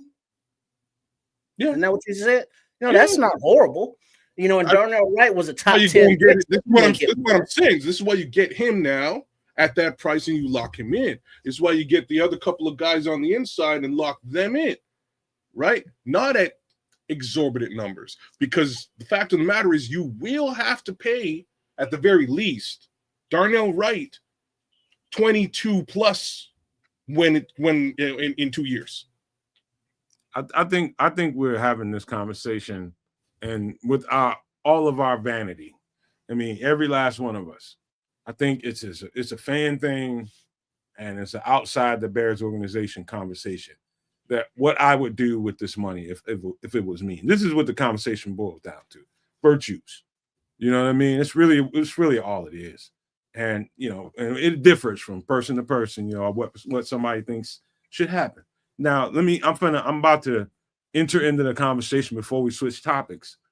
The conversation about Dan Rochar and his track record, who is the new O-line coach in Chicago. You look at his track record, you look at the film, you look at his conversations, and I'm imagining, and I did a video about this earlier today. We had this conversation about that then. I think they drafted this guy to come in here and start developing. And that, you look at the guys that he sent into the Pro Bowl, 10 odd Pro Bowls, out of about 5 guys, you're talking on a regular basis, these guys, all of them are multimillionaires. They were all drafted and developed. And so when you bring a guy in like that, this doesn't mean that you don't go out and sign, veterans in free agency. You still go out and sign some veterans. But to me, it reads to me like I'm damn sure not about to spend $20 million for one of these motherfuckers when I'm bringing Dan Rochar into my building, when he's got a track record of drafting and developing these guys and turning them out. It goes back to my conversation about this ain't no microwave fixed. We're not in a conversation to be talking about, okay, the Bears are right there. No, the fuck we ain't. We're not. We're not a guard away from winning a fucking championship. Why the fuck would you spend that much money on a guard right now in this situation and you just hired a guy to draft and develop? Identify the pieces that you need, work them, bring them into shape, put them on the field, and play your ass off. That's what we just did. And we're having this conversation as it's really auxiliary to me. But I respect everybody's point of view, but I think if you put all of that into context, it doesn't come away with $25 million for Trey Smith to me. It just doesn't, man. I know it's a fun conversation to have for a lot of people. It just doesn't ring that to me. And I might be wrong. Just wanted to show this real quick. That's a calculated market value for Trey Smith right there. Well, that's before the bidding starts. That's exactly what I was about to. You damn straight, right? So that's calculated market value. Teams will be vying for his services. The number gets larger. So it's definitely more than 20 mil. Who knows what that number is going to stop at? And in Chicago, does Trey Smith want to come to Chicago? You know what I mean? Yes, yeah. You got to consider all of that. Like we ain't the pretty girl on the block that everybody's trying to get after. Well, his girl does live in the city. Speaking of girls on the block. Oh, well, look at that. Now you're putting some other shit on there. Putting some extra sauce on it, nah? Yeah, that is some extra sauce. Slather it on, baby. Slather it on. All right, we can return to this conversation, but let me pull this up right quick. And Kedz is probably gonna be saying something to me. Let me fix this screen up right quick. But this just happened. This is an early cap casualty. And now take yourself out of who he is, who he played for. Erase all that for a second. And you're thinking about trying to upgrade your roster and trying to get better as a team. You're talking about an early, I think this is going to be one of those markets that really, really help the Bears. I got one more player to highlight too. He hasn't been cut, but I'm gonna bring him up in a minute. But this guy's already been cut. Preston Smith, I think he went and got paid in Green Bay. He's 32 years old, 6'5", 265 pounds. He's exactly what Dennis Allen would be attracted to. And pay no attention to his age. He can still ball. Pay no attention to it. And this is one of the ways he's not going to demand a whole lot of money. He can't. At 32 years old, he's already taken 2 bites out of the apple. He's on his 3rd bite of the apple. When you're talking about somewhere in the neighborhood, I don't even want to speculate. But this guy's on the market, kids. Go ahead and get your shit on out. Why? Just because I don't like the idea of where's legit Green Bay fan is out there in the chat right now. Legit Pack fan. I don't like the idea of bringing Packers over here at all. I don't like that idea at all. So now that I've got that off my chest, he's 32 years old. If you can get him for peanuts, bring him over. That's the best that I can say. Pay him nothing. If he wants to play football, pay him as little as possible. Have him out there on the edge. That's where I'm at. How productive was he last year? He was a rotation piece. Because they signed him up because their true edge, the starting edge, Highsmith was, I think, injured, going into the regular season, and they wanted some insurance. And this is Preston Smith can still ball his ass off. So all right, I'll give you some stats. So first thing first. I don't need no stats. I just got. Yeah, of course you do, because you're trying to sell us on Preston Smith. But I ain't trying to tell you shit. I'm gonna give you some stats. I don't look at stats. I look at film. This motherfucker is still productive. Right. I'm sure he is, but he played 50% of the snaps this season than he's ever played in any regular season, except for his season in 2015. So grand total snaps this year 469 versus in 2023 and 2022. Just about 800 a season. All right. So about 50% of the snaps as a rotational piece, pretty decent. Still got 5 sacks on as a rotational piece, which is pretty good. 12 tackles as a rotational piece. That's not bad given the amount of snaps he had. Assisted tackles 20. Let me see if I got pressures. I'm not sure if I got pressures. No. All I know is I want to know, looking at all those metrics, what does that tell you about what you think Preston Smith is? No, it tells me exactly what he is. It tells me that. Okay. Just tell me that. What exactly is he? He's a rotational body. Okay. He's old. That's what I said. That too. And I knew everybody would say that. Because he is. He is. 30. Okay. I'll let you finish. Go ahead, kids. You got any more metrics? No, that's all the metrics that I really have. He played. He signed up for all 17 games this season, but again, you can tell by the fact that his snaps were significantly reduced. That he's got a little bit less in the tank. Mind you, he's semi-effective with that as it stands. So, I have no problem with him as a rotational piece at low wallet share, but big money, this is not a big money signing to me. Well, does he? Who I said big just, I'm Me, not. I'm saying big money. Yeah, he just got cut, so he wouldn't have a price up there yet for signing. Okay, but I don't like the idea. I mean, he's like a 1-year stopgap. Then, yeah, it's like, rotational piece. He's not even, bro. He's not even a 1-year stopgap. He's not. So okay. You'd still have to get another guy besides him to manage them other 400 plus snaps that he's not playing. Because I get the idea of, you want to bring in a veteran and blah, blah, blah, leadership. Yeah, whatever. Give me a UDFA, for some 32-year-old fucker. You might want to, Kedz, read Jose's comment if you don't mind, bro. Jose? Oh. Hey, Nomad, I saw a graphic where it highlighted the ages where some of the all-time great edge rushes were affected, and most, if not all, recorded most of their sacks from age 32 to 38. 38's pushing it. We're going real far. But 32, though. 32. He's making the point that everybody's not like me and willing to go to the tape and tell me what I think I should know. Most people will look at the metrics, and that's just the way most people are nowadays. I'm telling you, when I look at the film, this guy's got a lot of tread on the tires. I'm not saying that the Bears should go out and get. I'm gonna just say this. I think if you get him for a reasonable market share, I think he most definitely improves your roster. Rotation piece, whatever he is to your roster, he definitely improves your roster. Former Packer or not.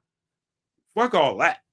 Fuck all the metrics. I'm telling you on tape, this dude is in his prime. I'm telling you right now, 32 is in prime for a lot of football players.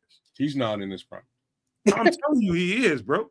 If he was, he would have had 800 snaps. He got signed to Pittsburgh for a situation. And he took half the snaps and got cut. Okay. All right. Just anybody willing to check him out on tape, go ahead and do that. I just wanted to bring that up, because if you ain't gonna watch the tape, it's not really a point in me even arguing it, because you're gonna look at metrics and be like, oh, fuck him. He's 30. It's like you want. If you're telling me that you're seeing that he's the guy, I know he is the guy. My problem is that he's only playing like half the guy. If the numbers were up there anywhere near equal to what he's done, like if you were looking at what I'm looking at, you would automatically acquiesce. Okay? So it's almost that simple. Every single season, 800 snaps plus for Preston Smith, except for 2015 and 2024. His rookie season and last year, both of those seasons he was below 500 snaps. That's huge. That's a huge differential between what he's normally doing on a yearly basis. If he lined up 800 times or 700 plus times last season, I'd be 100% behind what you're saying. Go get him, and you can get him at a discount because of his age. But given the fact that he's much more of a rotational piece now, the thought would have to be you need to have somebody else there to rotate him with. That guy might be Austin Booker, and maybe he'd be a good piece to sort of train up an Austin Booker and rotate. At no point in time did I bring up this graphic and put this on the screen to say he's going to come in here and change the fortunes of the Chicago Bears. Bring him in and be a starter. He's going, no, I'm bringing up the fact that he got cut. And this is a quality piece to really fill out your roster and upgrade your roster. It went to, you heard Preston Smith, you heard that he was a Green Bay Packer, and you went right to the metrics. And I'm telling you on film, I'm telling you, I'm not pontificating a little bit about this. This motherfucker can bring something and elevate this defensive end. I'm telling you that. I know that from the film I just watched. For one whole good year, huh? It doesn't have to be a starter. Even if it's a year, you can upgrade your roster for this season. Again, as a rotational piece, I'm inclined to agree with you. But outside of that, they would still need to get another guy. That's what I'm saying. It's got nothing to do. I already got over the I hate that he was going to come in here and just take over the right end spot. I'm saying this is an opportunity. This is an opportunity to upgrade your roster. Of course, you're going to get more guys in here He's not going to be the guy you like, okay, Preston Smith's in here, we just fix our pass rush. Fuck no. That's all I'm saying. You just trying to upgrade your roster. If you can get this guy, if he's in the rotation part of it, if he's a backup, you got a really strong defensive line. If he's a backup, come on, dog. That's what I'm trying to say. And I agree with that. If he's a rotational piece, that works out. To me, he's better than a Jacob Martin and potentially a Darrell Taylor. Bring him on in that respect. And for the most part, those two salaries could cover his. So makes a little bit of sense to me, again, strictly as a rotational piece, but they still got to get a guy. They got to get a real guy on that other side. Here's another conversation that hasn't happened yet, but I'm setting you guys up for this one. Because David Onyemata, 3-tech, 6'4", 300 pounds, age 32. And I'm going to warn you guys one more time. Don't pay no attention to the age on this. Don't pay no attention to the age on this. You're talking about a guy that's already been through the system with Dennis Allen, and he's going to probably be a cap casualty for this team, and he's going to end up out there. Dennis Allen is trying to install his defense, and he needs to solidify that defensive front. Everybody knows, everybody that watched these games this year, they know that we need some help along the defensive line, right? David Onyemata is still an ox. And I'm telling you, he's trained to go. And he still has everything that he had when he was in New Orleans. This is a potential cap casualty. This is a potential opportunity for us to really thicken up our roster. I'm not saying that he has to come in here and start over Javon Dexter or take away snaps from Zach Pickens, but this is the perfect body and the perfect individual to get Zach Pickens to the next level at this point in his career. You don't have to ask him to go out there and be a starter. And so this is a potential. I think the Bears are in a really good spot. I'm talking about in an advantageous way. In some of the stuff that's going to happen in Detroit, some of the stuff that's going to happen in New Orleans, they'll have a chance to grab some guys that can really help this roster and really thicken it up, and so we can have some depth. That's what this conversation is about. David Onyemata is a motherfucking ox, bro. See, I would be in favor of this guy since he's coming over with Coach Allen. I would defer to Allen, Coach Allen, Coach Bieniemy. Everybody's gonna be like, hey, I need this guy. I would like you to sign this guy or draft this guy in the case of Bieniemy, like maybe a kid that he coached back at UCLA. But like Onyemata, I would prefer him over Preston Smith, but definitely not getting both of them. We're not getting, two guys at 64 years of age apiece. So one 32-year-old's enough. Did that.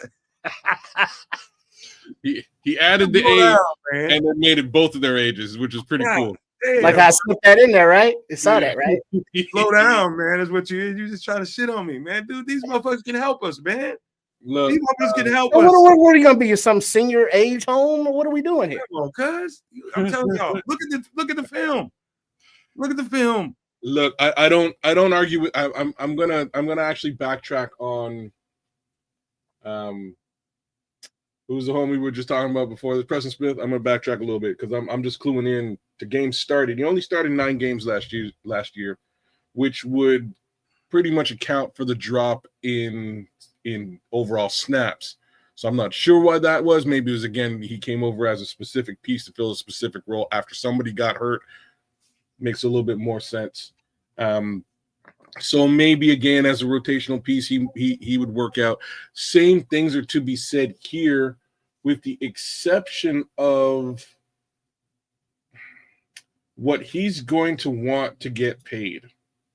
So he's coming, as in David Onyemata, he's coming off a pretty substantial contract. You ain't going to get nowhere near that. You're probably right. Right? You're probably right. I'll keep it out, kids. He ain't going to get nowhere near that money. You're probably right. I don't see a market value for him just now. I can't exactly remember, but he got somewhere between, what was it, like 16 million or some shit like that. Oh hell no. Well, that's what he. Yeah. He was getting something like that per year. You can cut that shit in half. Well, no, it's a little bit less than that. He's getting about $8 million per year, but he has a $24 million contract. They backloaded it, so the big piece, the 16, is coming next year. He got it right up. They want to, you know what I mean? They probably want to cut that off right now if he's not, really fitting the bill. That being the case, $8 million is doable, but I would spend it elsewhere. That's just my. When you see this, get him for less than $8 million, like $4 or $5 million. Yeah. When you see this fucking ox on film, it's like when you watch these guys, and you gotta watch. Like I gotta watch his New Orleans days. Now he's with the Falcons, and watch the last 2 years with the Falcons. I see no fucking step backwards. This dude is he's just getting better.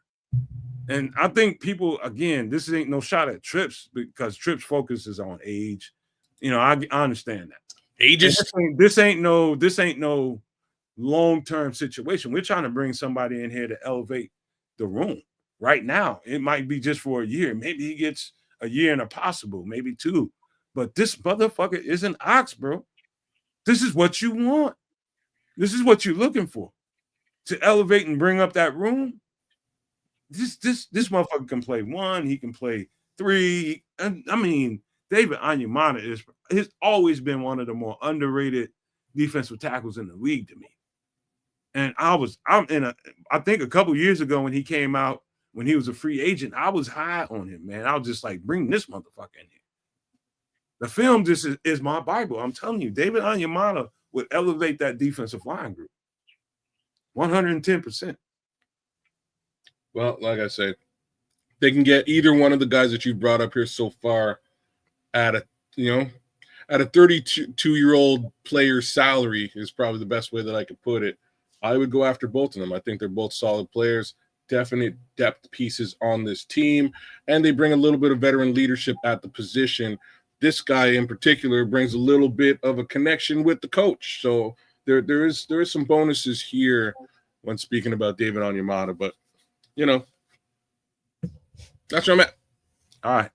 I'm about to really start some shit now. You think that? Here we go. What, you got a 35-year-old for us? Yeah. He laughs. I was like, yeah, he does. And so, you know what, though? This one isn't crazy. Let me pop it off, kids. I'm gonna let you take the fuck off right now. So I think Courtney Cronin started this bullshit. And you know what? There's a lot of people that kind of put the cart on this shit and kind of carry this shit. People's carrying mail for it, shit. And all right, I'm just gonna shut the fuck up, kids, because I'm about to take a little break right quick, and I'll be right back. Take off. All right, I need to do that at some point as well, but I will hold the fort here because here we go. So remember when I was saying I don't like the idea of Green Bay Packers on this team whatsoever? I said that. You did. Oh boy. This particular Green Bay Packer, who's the base of his salary is being paid by the Jets. Yup. Bring him over for Russell Wilson money. You know what I'm saying? Because that's exactly what happened over in Pittsburgh last year. The Denver Broncos said, look, we're done with Russell Wilson. Thanks for coming out. Peace. He left. Pittsburgh got him for like $1 million. It was like some sort of ridiculously low wallet share contract, simply because Denver's paying him. That's the deal. In this scenario, it kind of looks and smells exactly the same. This guy would be coming over to Chicago or whatever team he decides to come over to, and they would be able to retain him at a very low wallet share case scenario. Now, here are the other aspects to this move. Now you got old man Rodgers walking around with a clipboard, pissing everybody off. So I don't know if that's a positive thing or a negative thing. Hopefully he can be a mentor to Caleb Williams. I think Caleb Williams needs one. I've been saying that for quite some time. He's tried to emulate his game. For peanuts, I do it. Right? $1 million. $2 million. Yeah, I'd do it. No, you know you what? mean after he comes out of his darkness retreat where it's all about him? Fuck that guy. Well, And then also, do you really think at this stage in his career where he may have 1-2 years left, he's going to want to be a backup? oh, he has no choice though. Unless he went to, let's say, Vegas. Yeah. You know, unless That's he the went other place to, what is that, New Orleans? Yeah. You know, there are options where There are places he could play. You're right. There are places he could play. I don't remember a football player probably in the last, say, 5 to 7 years. Because the next subject we're about to get to is you're gonna understand why I said that. That was more radioactive than this motherfucker. Right here. And you know, and I'm gonna give it up to Aaron Rodgers. You know what? Because I'm gonna be back because I can't wait to see who's go ahead. more radio. I gotta take a break. I'm just saying I can't wait to see who's more radioactive than this particular cat. In Chicago. But you know, we're talking about 5 to 7 years, so know that. And talking about in the last 5 to 7 years, Aaron Rodgers is I'm gonna give him his props first. He's the best thrower of the quarterback I ever fucking seen in my life. Period. Unadulterated, the best throw of the football mechanically. He probably did something for the quarterback position that I haven't. I think he raised the ante for the most part as far as how the quarterback position is played. You know, his ability to be able to carve up defenses is really trust his arm, change the mechanics of his arms, and his delivery. I have never seen a quarterback, and I've been watching football my entire life, and I've seen them all, and I'm standing on this. Aaron Rodgers is the best thrower of the football I have ever seen in my life.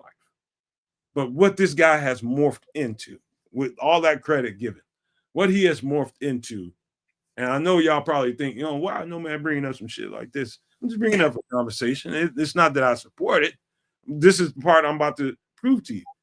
That motherfucker I think something's wrong with him. I listen to him on McAfee's show every now and again when I can deal with it. Most of the time, I can't deal with the shit he's talking about. No. Trips. He's on some other shit, and it's starting to be cancerous. And that's why I don't want him any place near Hallis Hall. Right. And so it was starting to be that way in Green Bay, and it just turned into he's full four-stage level. This motherfucker is toxic, bro. Toxic. I don't want this motherfucker nowhere near this team. But since somebody brought it up, that's a part of the Bears community, and that is Courtney Cronin. Yeah, we brought it up for a conversation, man, y'all. Okay, clickbait. Thanks. Next. No, hell no, Trip. You ain't getting off the hook that easy, motherfuck that. Wait, I already gave my opinion. It was like, hell no. Hell to the no. No. Yeah, no. Come on, Trip. This Trip ain't with it. I'm with it. Pan peanuts. No, man. That's all y'all got? Really? Oh, you missed my whole tirade, bro. I heard you, man. I heard you. I'm just saying, pay the man peanuts. It doesn't make me mad. I think Caleb does need a mentor. If this guy is willing to actually be a backup quarterback and just walk around and crack jokes, as opposed to having his ego engulf and swallow the entire team, which is much more likely to happen. All depends where his head's at. Hell, go do Pat McAfee every week if that's what you want. I don't want to ever really see you throw a ball in Chicago outside of, practice. I understand it's like, well, a veteran leadership, he can talk to him on the sidelines and he can give him guidance. Yeah, that's what coaches are for. And we got this whole new coaching staff, with, quarterback coach and all that stuff. That's their job. If the backup quarterback is relied upon to teach the starting quarterback, we're in a very bad situation. The backup quarterback should be ready to play at the drop of a dime. He can't stay healthy, and he's older. So, no. And the whole, what was it? Paul Rodriguez said, he'll have the whole locker room with ayahuasca. Man, you can't just get ayahuasca out there on the road. You have to go to a spot. You know what I mean? Like the whole locker room can't be on ayahuasca. You'd have to take them with them And I think that's Hey, possible. Kedz, That might just happen, bro. Like, can you think of a more radioactive football player right now? Think of it. Do you think with his ego he would want to be a backup? Like real Bears fan is saying, the ego on this dude, he's gonna come to Chicago to be a backup. I think in all reality trips, I think he's eyeballing San Francisco and see if they're gonna give Brock Purdy a bag. That's what I think he's doing. That's where he wanted to go originally. That's where he's from. Yeah, and that didn't work out because he's not any good anymore. Like he's good at. There's a level of knowledge here that can be transferred, and Aaron, like I'm sure you will never watch this, bro, but straight up and down, there's a level of knowledge here that you can transfer to help build the next generation of quarterbacks, and we've seen a little bit of that in Green Bay already. I don't think you have the athletic prowess to be that guy at this present time. Much more so the legs for it. Right? I don't think you have that anymore. And that's okay. It happens when you get a little bit older. It happens to all of us. So it's either you make a couple $1 million just hanging out, or you try to be that starter once again for another team and potentially fall flat on your face, just like you did the very first snap in New York. So I would heavily suggest you move yourself into the upper echelon of being a quarterback whisperer. I think he probably could be one of the greatest quarterback whisperers of all time. I don't know what he's going to be as far as that. So maybe Joe Flacco. I don't know where he's going to be as far as that goes. I know at this point in his life, it's not about his football ability. It's about what he's going to bring with him. It's like this trail of dust and this stench. You funky, stinking bastard. And it's infectious. It's getting everybody sick in the locker room. Keep that motherfucker the fuck away from here. Well, that comes with the starting aspect of it all. Oh, I'm going to start, so I got to bring Jordy Nelson back out of retirement. I got to bring Alan Lazard over to Chicago. I got to bring Greg Jennings. You got, you know what I mean? Like, bring all these guys back. But no, you're not starting, bro. You're a backup. You're gonna carry a bloody clipboard and you're gonna throw the pill at practice and help this guy become better than you are. That's your job. And straight up and down, I think that's an awesome multi-million-dollar job to have.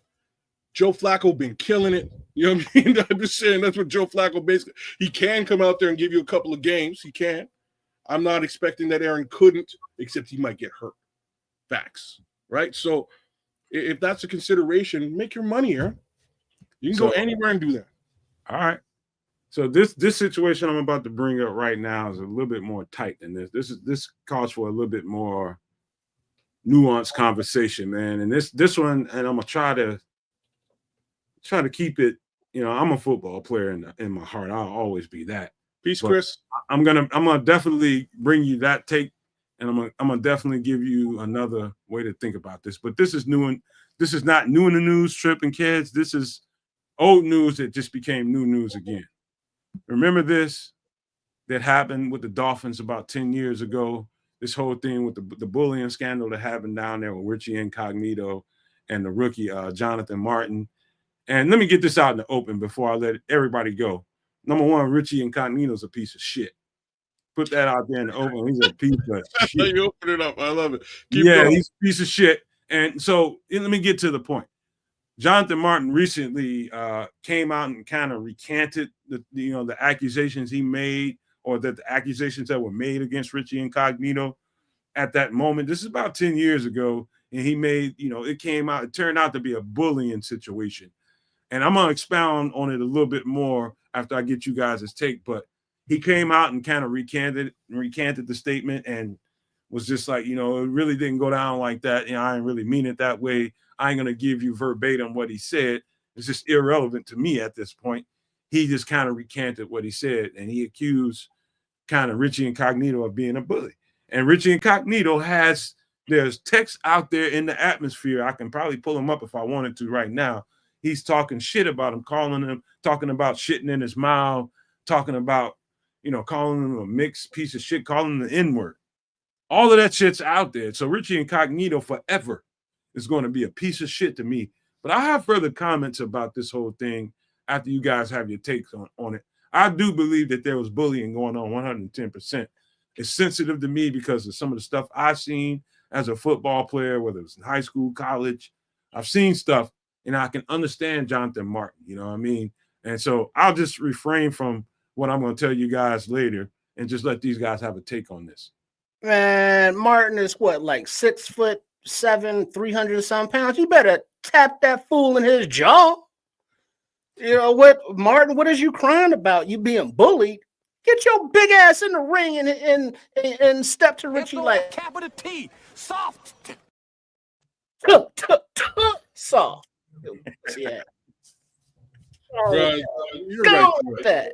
You're right there. That's what I like when I heard about this. Yeah, Richie's a straight up piece of shit, but there's no like as grown man business, no way anything like that would happen to me. So I don't know how. I just don't know how this could have occurred as a man. You know, from a man level, you're a grown ass man. Man, I don't care what's going on. We're fighting, bro. Every day. In broad daylight, when I see you on site, we're fighting. Oh, we work together? Oh, snap. I see you tomorrow, doc. You know what I mean? I haven't seen you tomorrow. It's on site, for sure. Every day. Every day. That's what I don't. Oh, he was bullying me. Really? He was bullying me. Oh, shut the fuck up. Bro. I don't No, know. well, I don't know what that is. Can I offer you guys another way to look at it? Sure. This is gonna I don't know what it's gonna do to you guys, but I'm gonna tell you guys the truth. And you know, some of the stuff that I would like to say, I cannot say, you know, because it's personal stuff, you know, with other people. And so this is what I know. And you guys can relate to this because I was just like you guys until I played with people from all kinds of different environments, different parts of the country. You know, even in high school, I started noticing things. Is there a bullying, you know, energy in locker rooms? Yeah, man, you can get in there if you're not one of those alpha males that can really stand up for yourself. And just to be on the record, like I don't want to play with guys that don't have that. Dog, we going to a battle, dog. We going in the battle. Strap your motherfucking boots up, bro. Strap them. Because we finna go to war. I don't want to be in no war with nobody that's not built for war. Not to say that we can't be friends when this, you know, afterwards. And, you know, like I'm still friends with these people I'm about to describe. But I've run into people. I'm talking about in particularly in college, man. It's a couple of dudes that I ran into. And I ain't going to even say where they're from. But, you know, they just wasn't built. Florida. No. Them was the dogs. All right. Them was the dogs. Them the motherfuckers that's trying to fight you. They ain't them the ones that's probably trying to bully motherfuckers. Okay. I'm with it. Yeah, them motherfuckers is about that life. Like everybody's not about that life. And so, you know, everybody's not equipped for like I come from a background. I'm gonna get a little bit technical about this. I come from a background where probably like, you know, most black kids I knew at school at that moment in my life came from a background when you were a single parent background where your mama had to fight. She's tough as a $2 steak, and she had to fight for everything, even her fucking our personal freedom and hers, and her for safety, our safety. She had to fight for that, and so that kind of mentality is kind of rolls off onto you, and so you come into your maturity in life and your adulthood in life, and you take that into college with you. And you got that dog mentality. Like, I'm going to fight for fucking everything because that's all I know. Because this is all I got.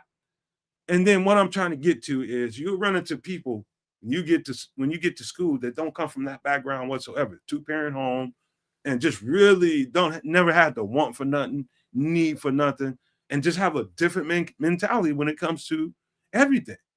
And football being in particular. So you have a guy like a Richie Cognito that can smell that on him like a fucking great white shark in the water and take complete advantage of it. And if there's nobody to run interference and say, you know what? Hey, leave him the fuck alone, bro. He's not like that. Leave him the fuck alone. Yeah, but that doesn't happen until whoa. So like, I don't believe what I'm about to do here. I've seen it happen, bro. I'm gonna stick up for Richie a little bit. Like I hate to do this, but If he's just capital SOFT soft, I'm not surprised somebody bullied him. I'm not surprised. I would have to say in a team environment like that where you need dogs on that line and you're trying to have a line full of dogs, somebody should be in his face trying to get that aggressiveness out of him. Talking about you And cat.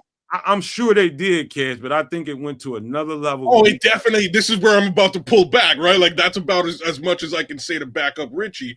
Clearly, this thing went to a whole other degree of abuse, and that's not cool.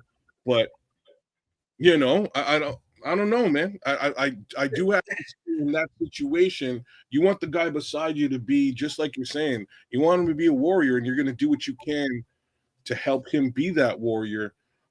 At some point in my mind here, this moved from being maybe, hey, I'm trying to help the guy beside me to a, yo, like, I'm just punking this dude off every day because I can. Your son is 110% guaranteed in that environment right now. And there's some things going on that either he can be a party to or he's going to disrupt, because everybody's not the same, man. Everybody's didn't come to college hungry and tenacious like me because of my background.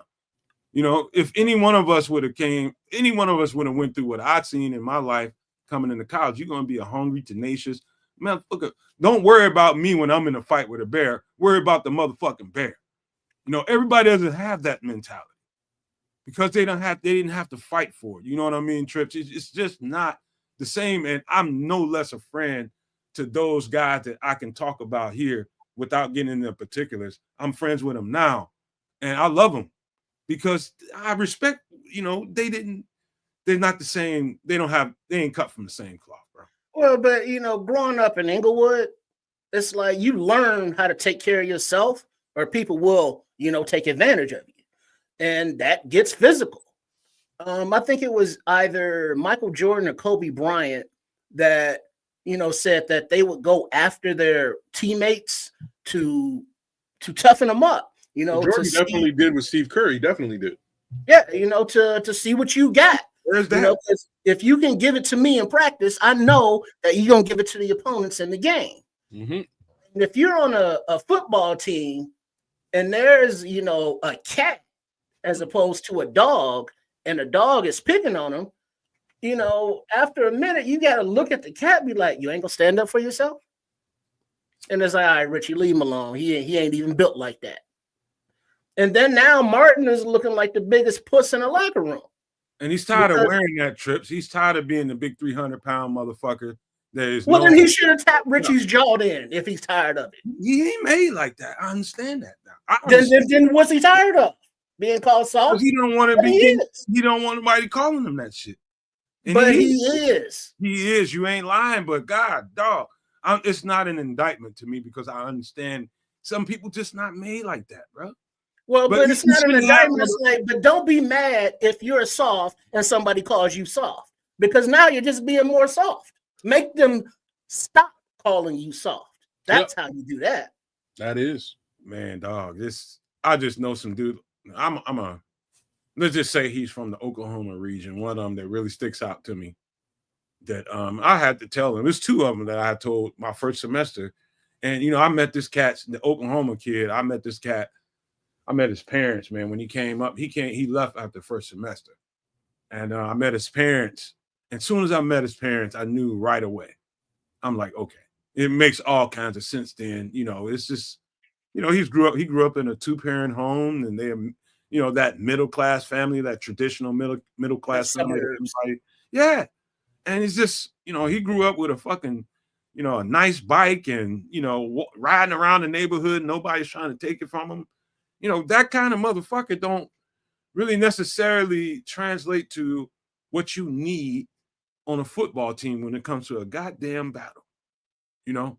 And I wasn't mad at him after. I was mad at him at first, you know, until I came to understand him a little bit better. And so fuck a Richie Incognito type of person. There is bullying going on in locker rooms. Don't nobody want to talk about it because it's more fraternity like than it is anything. Well, yeah, you know? But it depends on who's getting bullied too. you know, Richie ain't bullying everybody on that team because people on that team whoop his ass. I right on Richie big ass right now, bro. It's like, but I'm made like that. He's not, bro. And that's how do you become a football player in the trenches? You know, he's an offensive lineman. You know, they got to get nasty. He's just a big old softy. You know, he got no. It's like, dude, you know how big you are? Flex, use that. He has no fucking idea, no concept of that being important. He's like the motherfucker I know is he's probably somewhere working for USA Aid or somewhere. He's a humanitarian. Not anymore. Now. No, I'm not talking about Jonathan Martin. I'm talking about one of the dudes I was tight with. Yeah, no, we talking about USA, you know, not anymore. Not anymore. All right. Oh man, whatever happened to Richie though? Didn't Richie wasn't Richie a Raider after all this?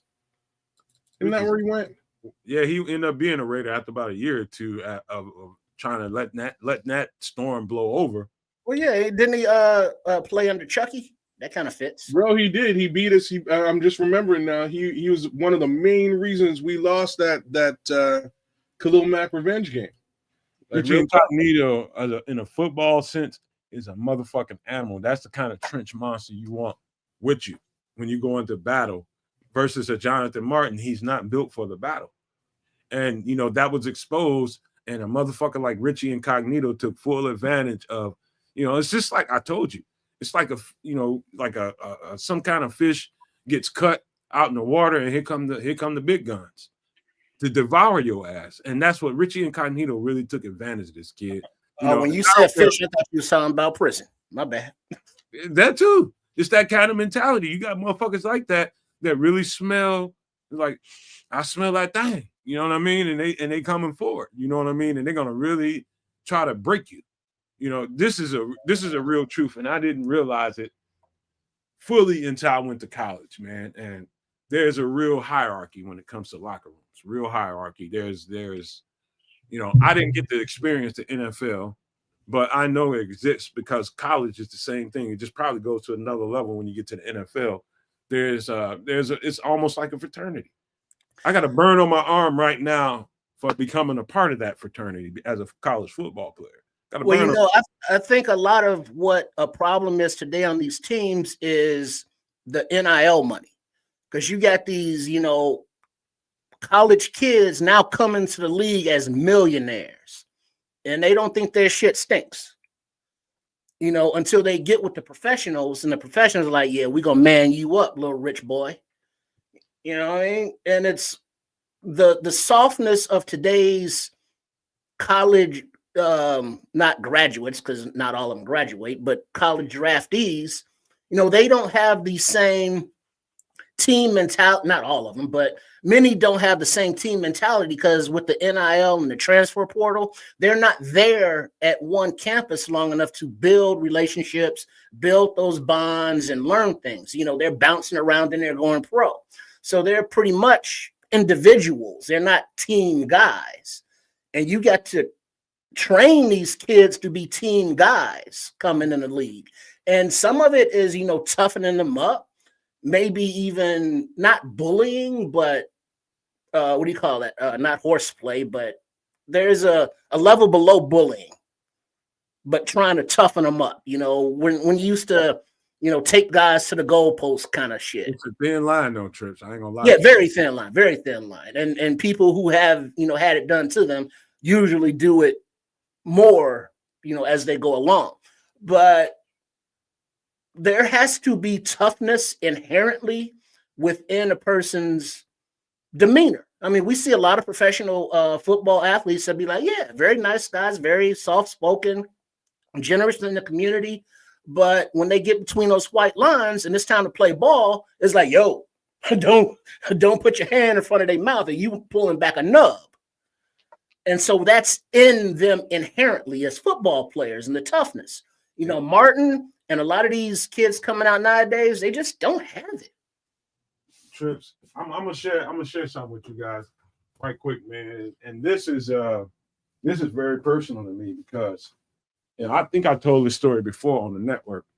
You know, when I came in as a freshman, I'm made a certain kind of way, and I'm not gonna let nobody, and there's a hierarchy when you get there. You get there, and seniors gonna be telling you what to do, and you better get my equipment, and motherfuckers is going online becoming Greek fraternity members all at the same time. So you got football fraternity shit, and then you got actual fraternity shit that's actually happening while we're in the season, right? As my freshman year is going on. So one time I can tell you a particular situation without saying no names, but a big offensive lineman came in. He was known as one of those Richie Incognito motherfuckers.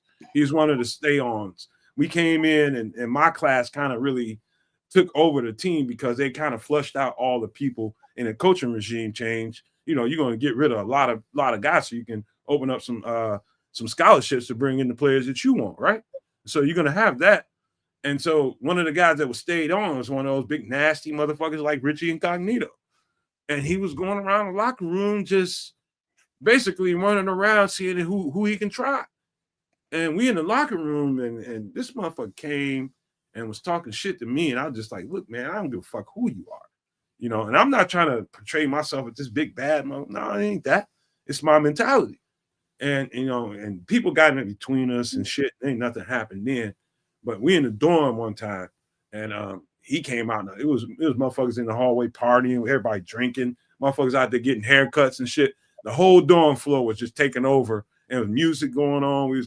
Everybody's getting chopped up, getting haircuts, and motherfuckers just out there kicking it, drinking and carrying on. And he came out of his room like, motherfucker, what the fuck is this shit that I came out there tripping? I'm sitting down getting my haircut. And I'm just like, it's motherfuckers around here that's juniors and seniors, it's timid.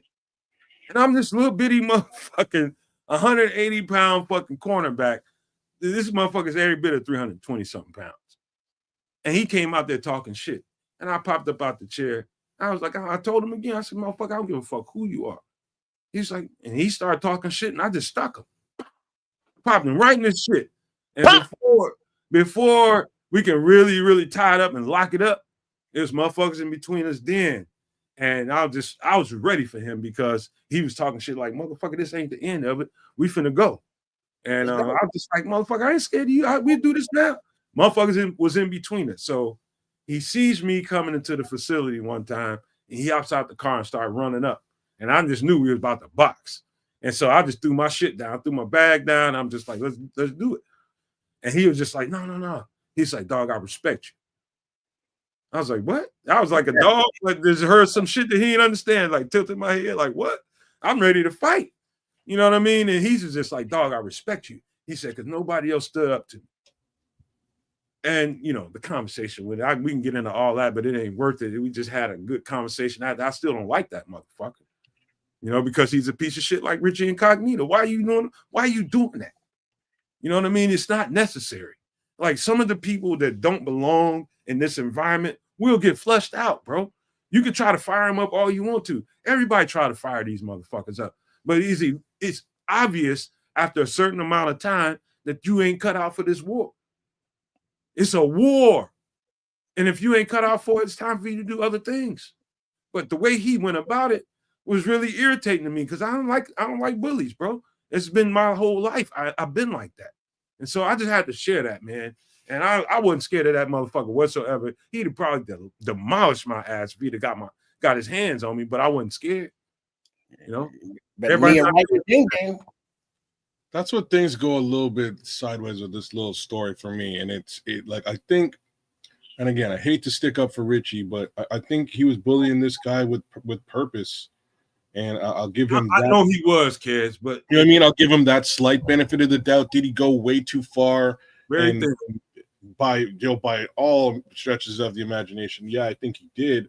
But to me, that just means that John Martin just was not taking it on at all.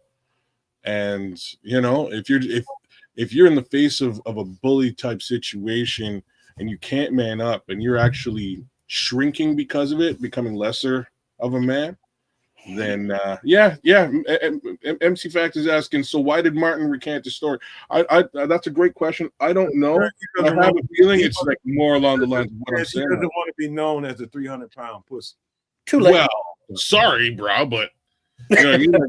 that's the results of this particular situation. And like, just look at this picture. And Rick Lane is saying, really look at their eyes. This is from Rick Lane. Shout out to you. And I'm just looking at this picture, and you can see that John Martin is a little bit of a softie. You know what I mean? He's the one. His mama would run out on the football field when he went down. Oh, my baby, and pick him up and carry him off the field and kiss him and hug him. You're gonna be all right. Yeah, mama still loves you. You know what I mean? And meanwhile, Ricky Incognito, when he's hurt on the football field, his daddy like kicks him. You know what I mean? Right. Get up, kid. You know what I'm saying? If I'm on that team as a black man, it's like, look, Richie, I don't give a fuck about what you do to Jonathan, but you're gonna pump your brakes and all that N-word shit, or we gonna have a problem. Yeah, you get no passes, Doc. That's why he's gonna forever be that piece of shit that I know he is. Because you didn't need that. If that comes out of your mouth once, that's in your heart. That's in your spirit. Mm-hmm. Yeah, White Ghost, he is 68, is the bully in this scenario, right? And you can see it just in this picture alone. But yeah, you're right. If I was also on that line, I would be like, hey, 68, you need to shut your mouth because you might catch it from me instead. Right? You know what I mean? You might get it from somewhere else you ain't expected. But yeah, John Martin did come out of this situation looking like a and I feel sorry. Feminine hygiene product. I feel sorry for him, man, because I know Jonathan Martin. I know two of them. You know what I mean? And it's kind of personal to me. It probably came off in the way I was describing, how I felt about it. You probably can tell, that I got some skin in the game with this. And I do. I'm some very good friends of mine, man. We all, once you become, it's like this brotherhood that you always have, when you play sports. It's like the most important moments of my life, man. And you meet these people, and it's easy to judge them. When it comes to football, and you leave it, you cut it and place it in a football sense. There's no place for Jonathan Martin. When you put it there, there's no place for Jonathan Martin. You ain't if you can't cut the mustard, motherfucker, catch up. He can't. He couldn't cut the mustard, bro. You know what I mean? And his career ended up being what it was. Richie Incognito had the career because he can cut the mustard. But these people individually are people. You know what I mean? And they're just not what you expect them to be. It's just like I was questioning, the recruiting process. I'm like, I went into one of my position coach's office one day, and I was just like, man, what the fuck is y'all thinking about bringing these motherfuckers, giving them scholarships? We can probably get some walk-ons that's tougher than these dudes from the local area. You know what I mean? And I was having these conversations with them, and they're just like, dog, I don't make these decisions. It's the head coach. At the end of the day, he's going to stroke the pen and give the scholarship to whoever he wants. That's how the NCAA works. But the truth is, man, individually, this goes past sports. You know what I mean? Bullying, kids, your kid could have gone through some similar stuff. And how do you address it when your kid come home and tells you, this person is doing this to me every day? Well, here's an interesting story about myself. Okay. My son went to what do you call that? Grammar school. Went to Walt Disney up out there on Irving Park and Lakeshore Drive, Marine Drive, whatever the fuck. And he's in second grade, third grade, and I've always been me with him. So he's a little rough dude, but he's gentle. At the time, I told him, if anybody messes with you, handle your business. He knows what that meant. He knows how to throw a punch, kicks, all that stuff, because he's my son. So I told him, if somebody messes with you, handle your business, blah, blah, blah. But I was also involved with the school enough that I would bring like old clothes that the ladies in the school office would, take to their church or whatever.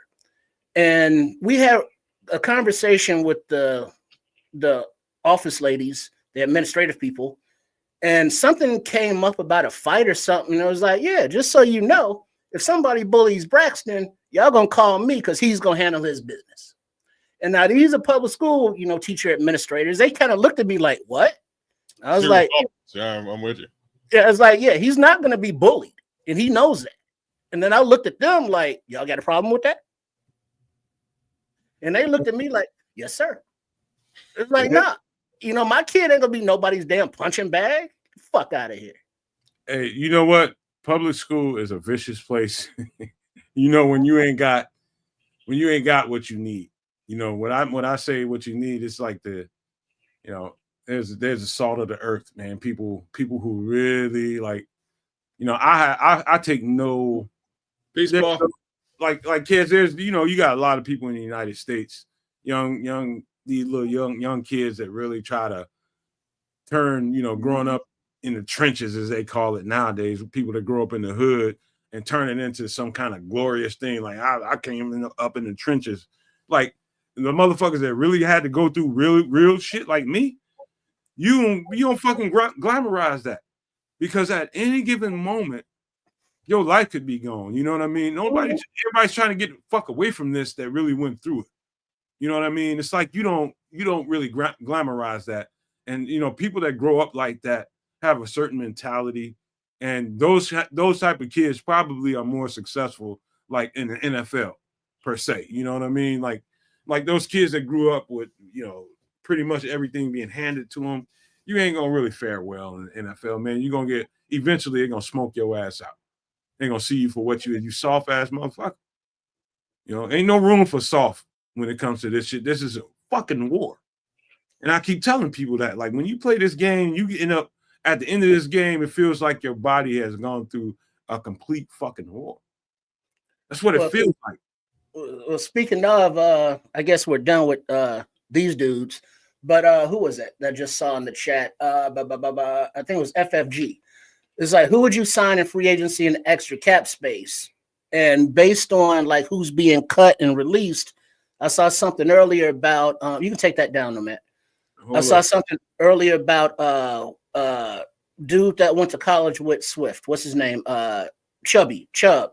Nick Chubb as a possible signing. Hold up. See, I would be with that trip except for his injury over the last season. Like, he's a fantastic back. I just don't know how he's going to come back after that injury. I didn't realize he was hurt. What's wrong with him? Oh yeah, man. He was that's why Jerome Ford has been running the rock over in Cleveland. Over in Cleveland. That's basically what happened. So he got hurt at the end, not last season, but the end of the season before. I think Nick Chubb might have come back and did a little bit of run last year, just a little bit. But I don't know. I think that's really the speculation on Nick Chubb right now. I just wanted to say, man, I know everybody comes in here for the Bears content. Yes, I get it. But y'all got to get used to some conversations that happen outside the Bears. It's going to stray away from the Bears sometimes. This is what this show is.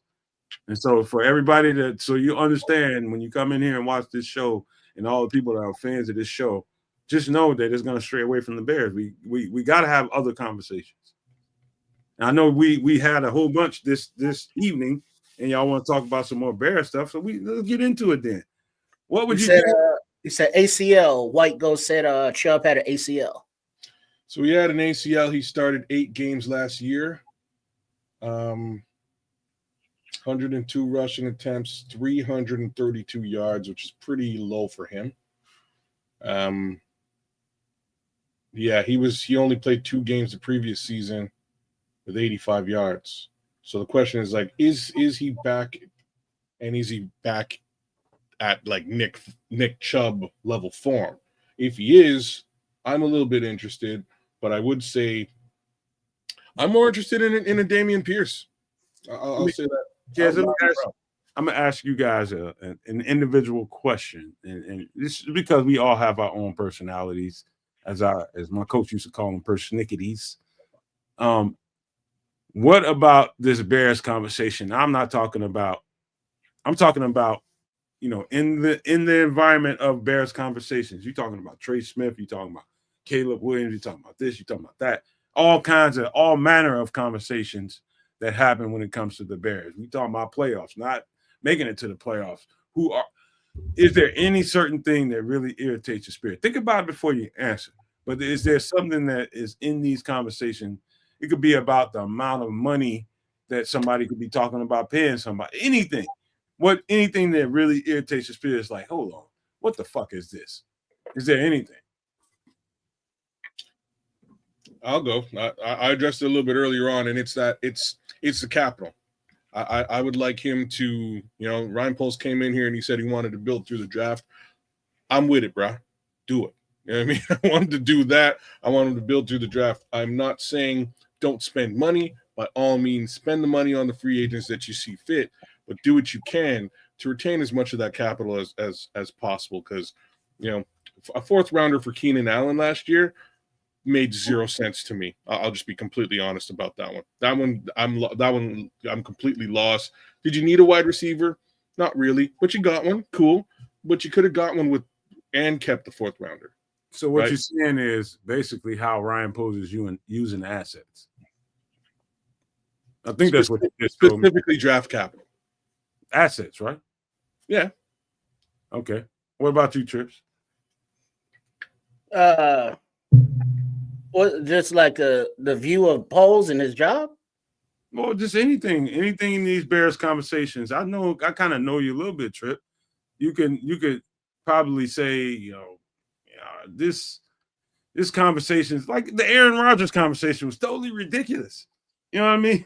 But, a lot of conversations I'm perplexed by is that fans, that have no connection to any team are like, yeah, this guy will be perfect for that guy.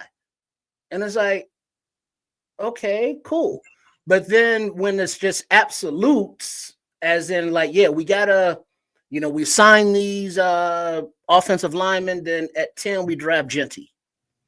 And it's like, all right, but there's not even consensus that Genty would be the best guy at running back for us. So when fans fall in love and start pounding the table for draft guys that they have no way to draft themselves, it's just like crazy to me, because it's like you're just getting your pressure all up for something that you don't control. It's what I can speak to is more in line with what Trips is saying, because I can tell you this, man, and this is me trying to manage my fucking emotions, basically, more than anything else, as a podcaster, as somebody that leads the channel, as somebody that's trying to, really grow what we're trying to do. I have to manage, my personal feelings about a lot of things, bro.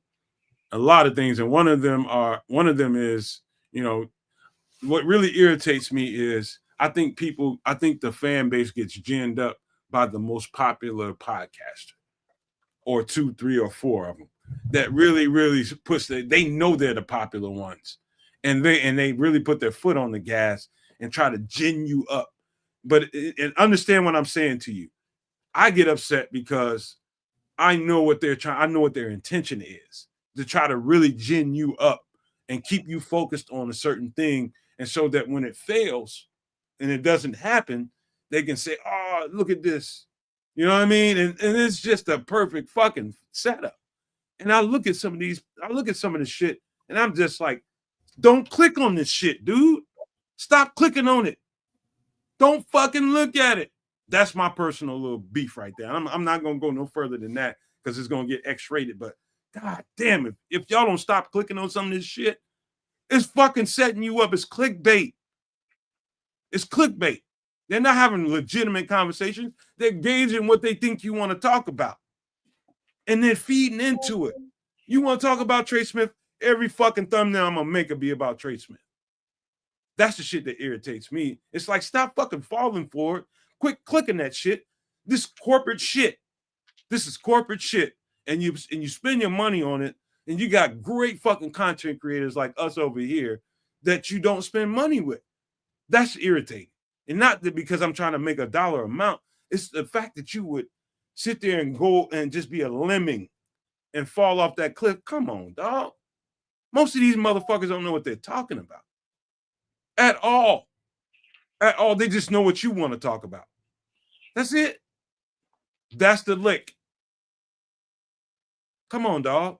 Find the real motherfuckers that do real work and actually research and know what the fuck they're talking about. Support them and stop this corporate shit, man. That shit is fucking irritating, man. That's my take on it. I'm gonna leave it there. He mad. Mm-hmm. Yeah, those corporate podcasters, you know, they not in it for the love.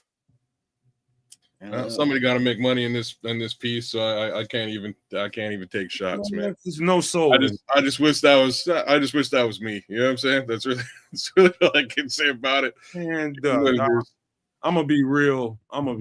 Fuck that shit. I'm gonna do the work. And it's long hours. It's all day, all night.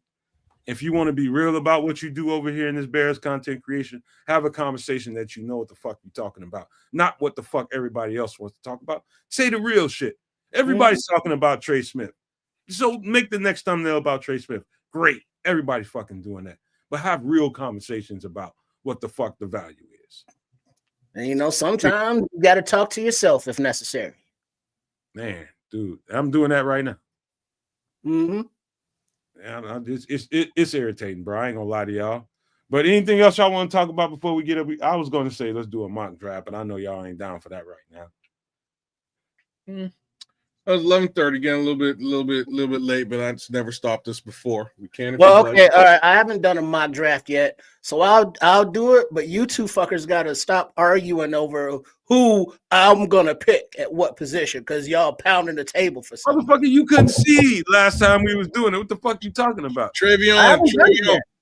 We trying to help you out, motherfucker. I haven't done it yet. Okay, so what you saying?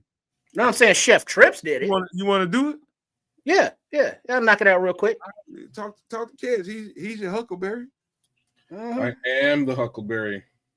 All right, so but that because I was on here the other night when FFG was doing it. Yeah. And he was real nice draft, man. Yeah, a real nice draft. But you know, I'm of course, you know, do better than he is, you know, of course. Because I am the GM. Back. Mr. GM to you. All right. Okay. All right. So all right, we can go through it pretty quick. So start us off, Kedz. Before we get started now, why we got to be motherfuckers? Why we got to be quiet and shit now? You needed us then, you need us now. Well, only for information, not for I ain't gonna be too many more motherfuckers, yeah. Information, yeah. But it's like, no, we need this guy. I gotta have that guy. It's like, all right, thank you for your. I'm gonna be quiet until you need me. Man. Yes, thank you for your input. All right, so where are we at? Draft? Now who we drafting? Who cares? We're just gonna draft.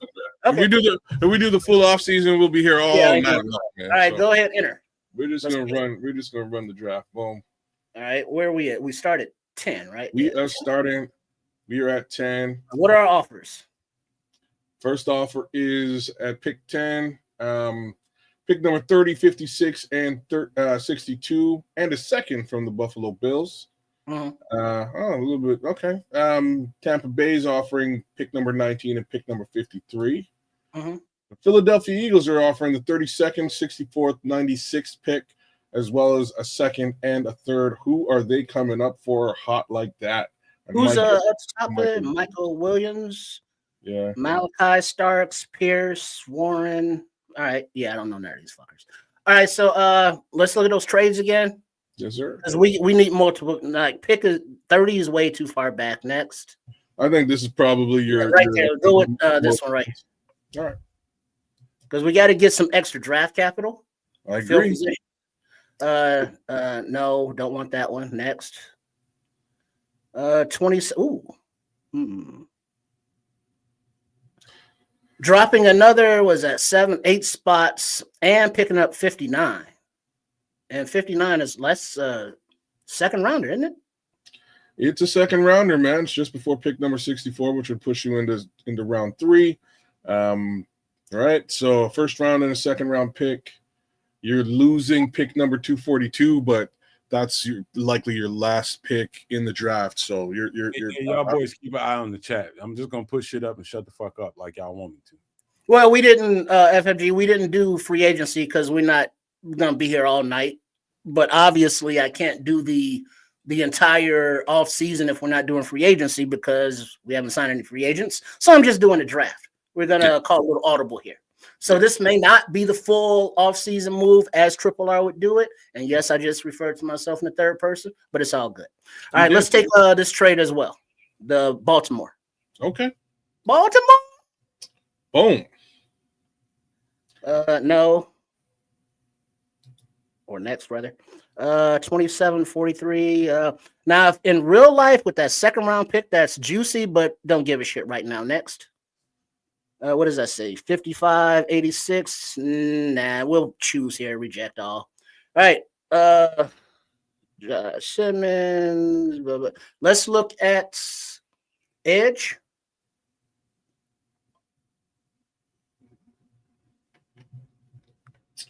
My bad. Because we're at 23 now. We're picking 27. The next edge is Mike Green, Shamar Stewart.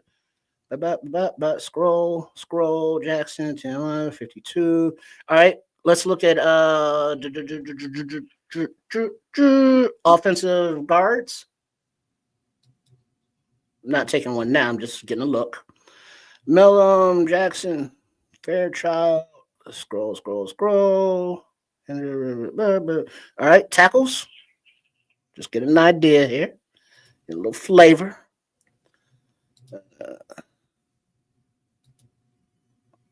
What's the name of that dude from Texas, or is he gone already? What's his name? I can't remember his name. The left tackle. Kelvin Banks. Banks. Okay, there you go.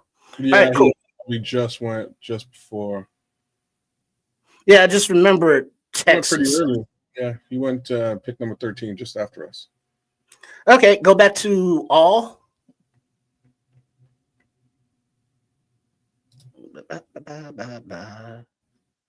All right, let's go. Now, Simmons, he's the one that had the ACL, right? Reason was cut short by a knee injury, requiring surgery. Yeah, I'm not drafting nobody hurt or coming off injury in the first. It's like, nah, I'm not buying a new car that's got dents on it, or flood damage. So let's go with is for Coach Allen's defense, the defensive tackle there, Williams, is he a fit? Asking me? Yeah. Perfect. Take him. You don't want to look at the other tackles too? You ready to go?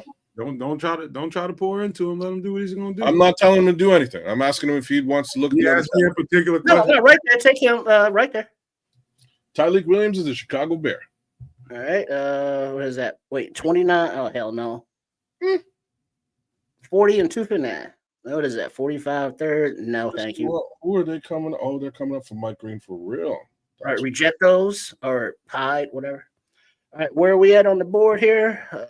Was that a safety? Number 39. You got Jaire. Is that a green guy? Is he a fit for Allen's defense? How big is he? He's low. Wait, what position is that? You talking Mike Green? He's too small, isn't he? Was that I would agree. Pass rusher in particular. So he's a pass rushing specialist. He's not. All right. He's not a defensive end guy. No, you can't depend on him for nah. Is he more of a 3-4? He's a luxury piece for somebody. Okay. All right, scroll a little bit. How about this Stewart guy? Is he a fit? Oh, definitely.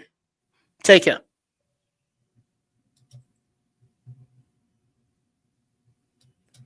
Shamar Stewart is a Chicago Bear. He's just asking me specific questions, and I'm just answering specific questions. Yeah. That's what I'm asking. That's it's like I just need to know scheme fits or not. And let's see, where are we at here? Where are we picking? 41. So we are now at pick 41. Your next pick is at 53, just around the corner. You've got yourself a defensive tackle and an edge rusher. All right. What is that? Green tight end, running back. Scroll down a little bit. Hold on, slow down. Give me that Mellum kid. I like this trips because last week's trips was a little flat. I like this trips right now. I love it. White Mellum, there's a Chicago Bear. Let's see, what is that? 85? Hell no. You're going pretty far back with that. Ooh wee.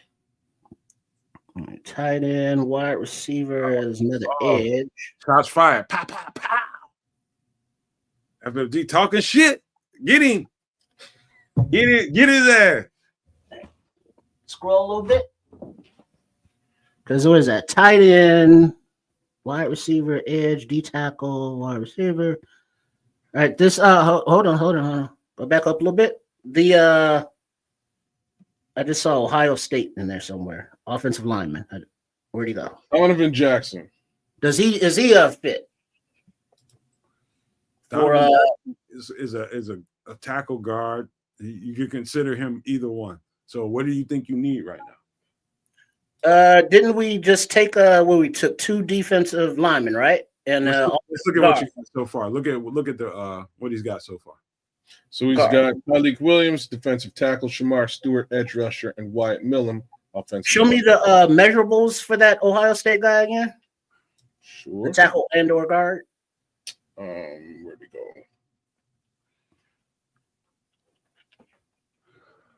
Did I miss him? He was before Emory Jones, wasn't he? There he is. Donovan Jackson, 6'4", 320. That's more of a guard size, isn't it? Yep. All right. Close that. And where's our next pick after this one? 59? 59. All right. Give us the let me look at that running back, Hampton. You got any trade opportunities, Trip? I think you just nothing good on the trade. You just missed out on Amarian Hampton. Hampton's gone. This one I just saw his name. He was just got picked by the Denver Broncos. So if you're talking running back, you've got Quinshon Judkins, and you've also got Travion. First of all, ask him what he's looking for. What you looking for, Trip? Well, I'm just looking at best available right now, seeing who's like there. Look at all. So yeah, what is that? Tight end, wide receiver. How big is that wide receiver?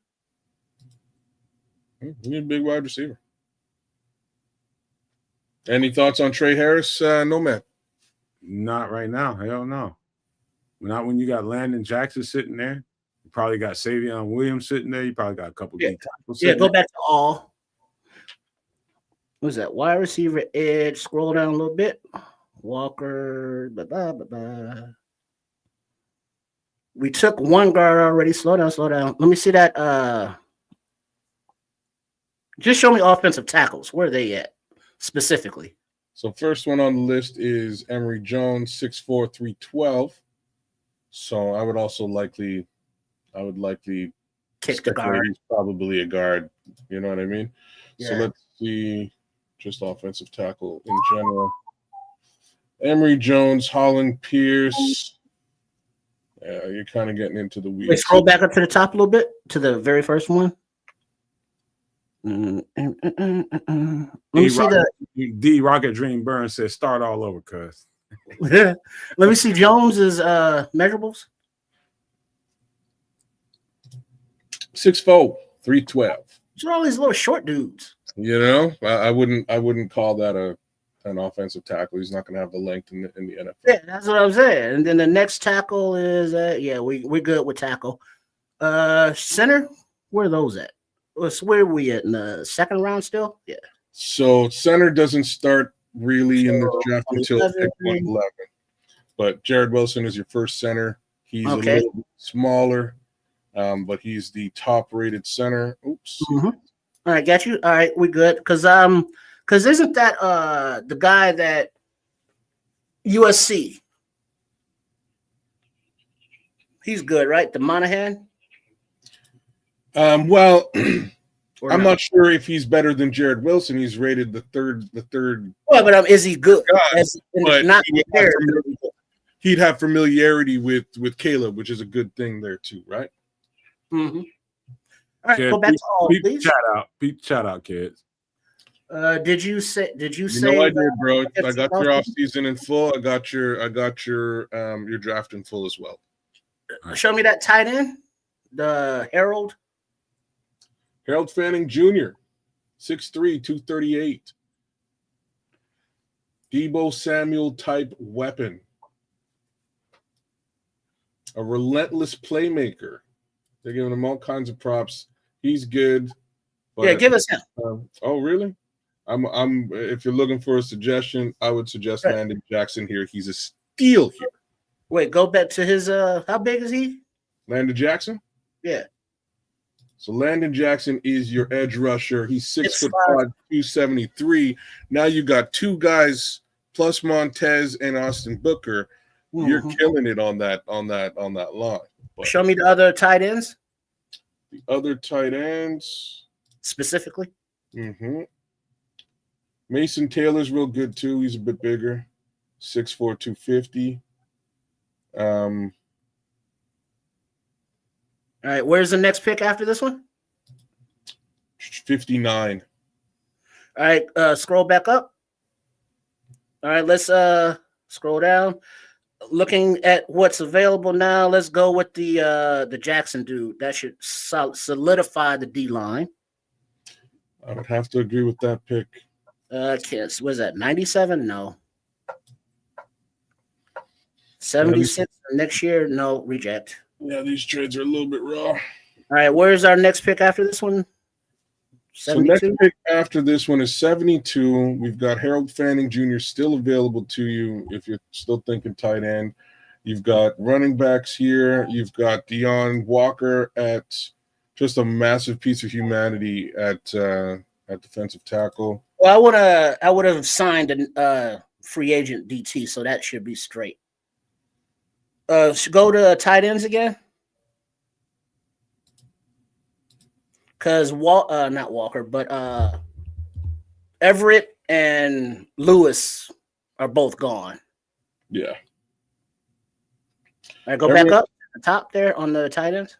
Everett and Lewis are gone. Fanning is there. He's more of a wide receiver tight end than a blocking tight end. Mason Taylor can do both. Wasn't he wait, Taylor, click on him.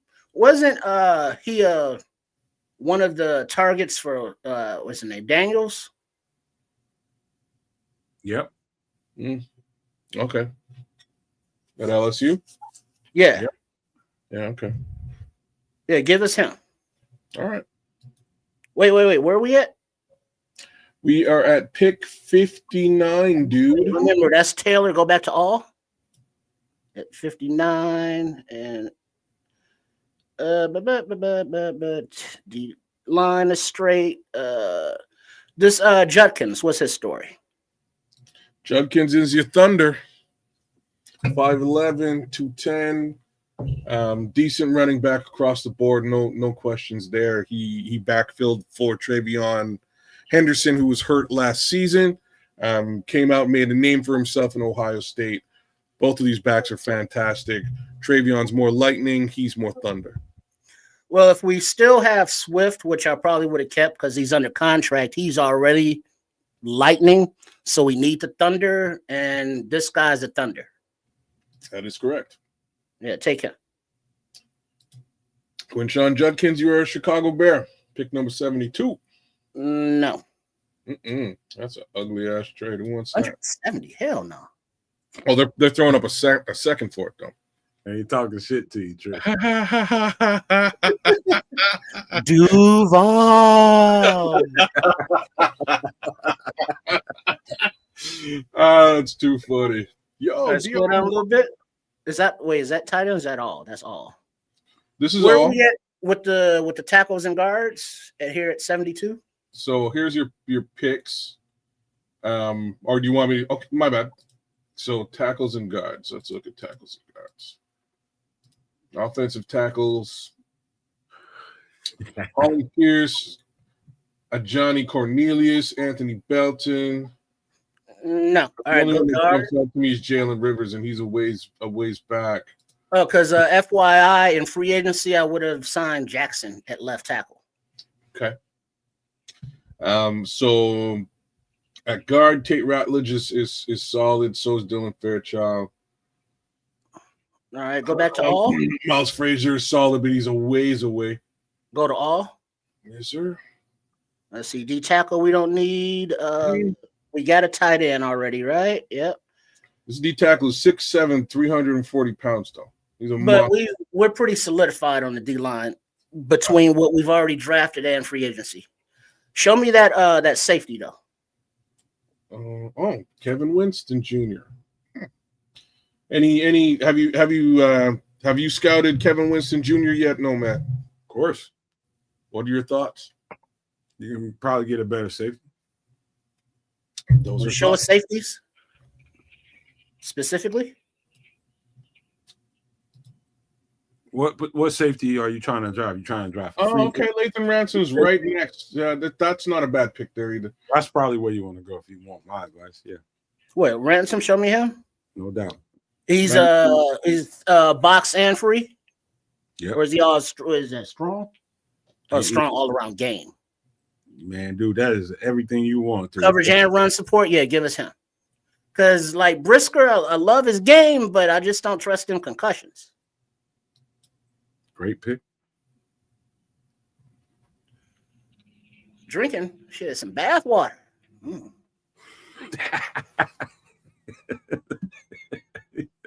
FFG.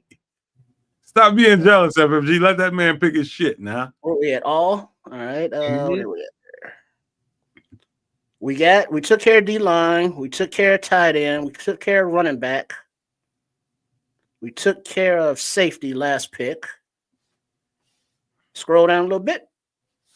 And we just signed a linebacker, so we don't need that. Look at your lineup. Let him look at his lineup. What he did so far. Yeah. Who are He's gonna basically Trip. You basing it off what you imagine you just did in free agency, right? Yes. All right. Because now in free agency, I definitely wanted to go after Jackson at left tackle. What's his pick so far? Becton and French fries at guard, and one of the D tackles. What's in his free pick so agency. far? What's his pick so far, kids? What are you talking about? What's his pick so far? What is his lineup? My picks. Yeah. Who I drafted? The lineup looked like Tyleek Williams, defensive tackle, edge rusher Samar Stewart, Wyatt Millam, offensive guard, Landon Jackson, edge rusher, Quinshawn Judkins as a running back from Ohio State, and Lathan Ransom, safety at 72. You're now at pick 149. Mm-hmm. And what's the next one, or is there another one? By the way, the minister of the wrench, the Nodge, is up in this motherfucker. Hey, Nodge! Notch.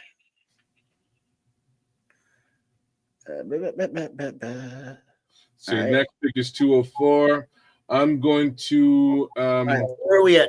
Let's see. Yeah, go to all. How about what Miles what White Ghost is saying? yeah. What's that? Miles Frazier. Right. He's a beast, bro. Wait, what position does he play? He's a guard. A tackle, guard. He can play either one on either side. So right here you got there's two guys right on this screen that I would think should be of interest. Miles Frazier is one. The other one would be Jonah Monahan. Show me Frazier. Ex Jonah Monahan the fuck out of there, but 6'5", 324, powerful versus. Yeah, give us him. I'm supposed to be quiet.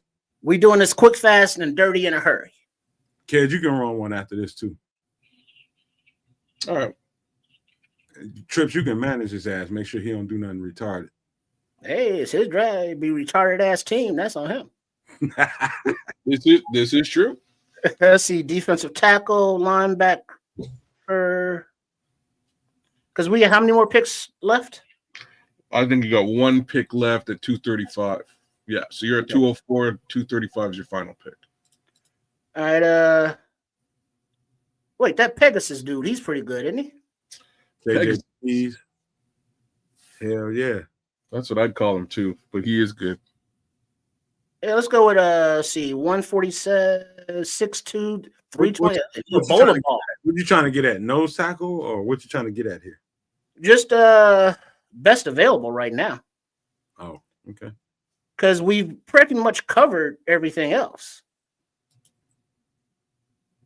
You know, we got tight end, and I wanted to look at the Did you get it done? the younger tight end from in free agency from the Colts.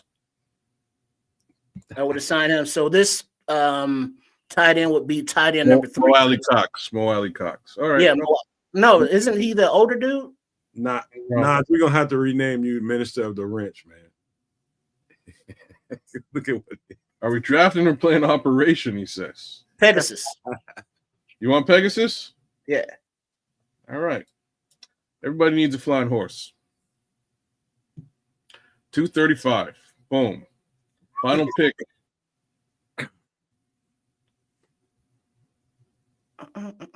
What's that guard about up there? I see offensive center. Oh, wait, go back up. Oh, that says center. OC, not OG. Show me the center. The center dude. Yeah. Gideon. What's his name? Gideon? Gideon. Michigan, Offensive center, Western Michigan. He never mind. Let me be quiet. Yeah, go ahead. He's what? A little bit light, but I ain't done with my tape on him, so I can't give you nothing definitive. Show me all the centers in one thing.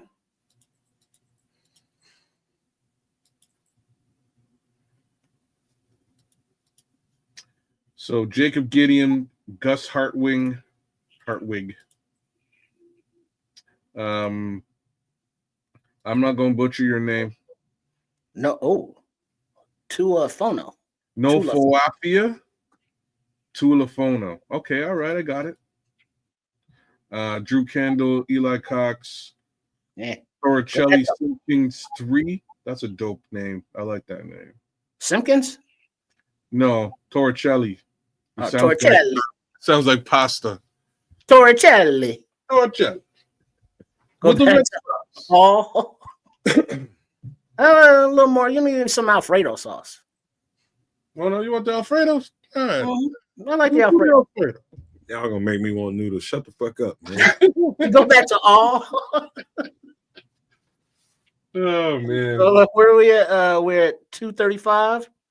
All right, now what is that? Defensive tackle, the Gideons, the center that's little. What is that? Tight end, edge. We're straight there. What's that Wells dude about? Junior Wells or Wells Jr.? Antwain Wells Jr., wide receiver. Dynamic and versatile. So versatile means he can play the slot and outside. Body And control, effective 6 feet, tracking 200 back. pounds. I like his size. Show me all the wide receivers because we took a tight end, but not a wide receiver yet. You didn't take a tight end, but you're saying you took one in free agency. Is what you're No, I thought we drafted a tight end. saying. We didn't. No tight ends. Nope. Show me tight ends again. Then could have sworn I just drafted. I guess we looked at a tight end. We definitely looked at 2.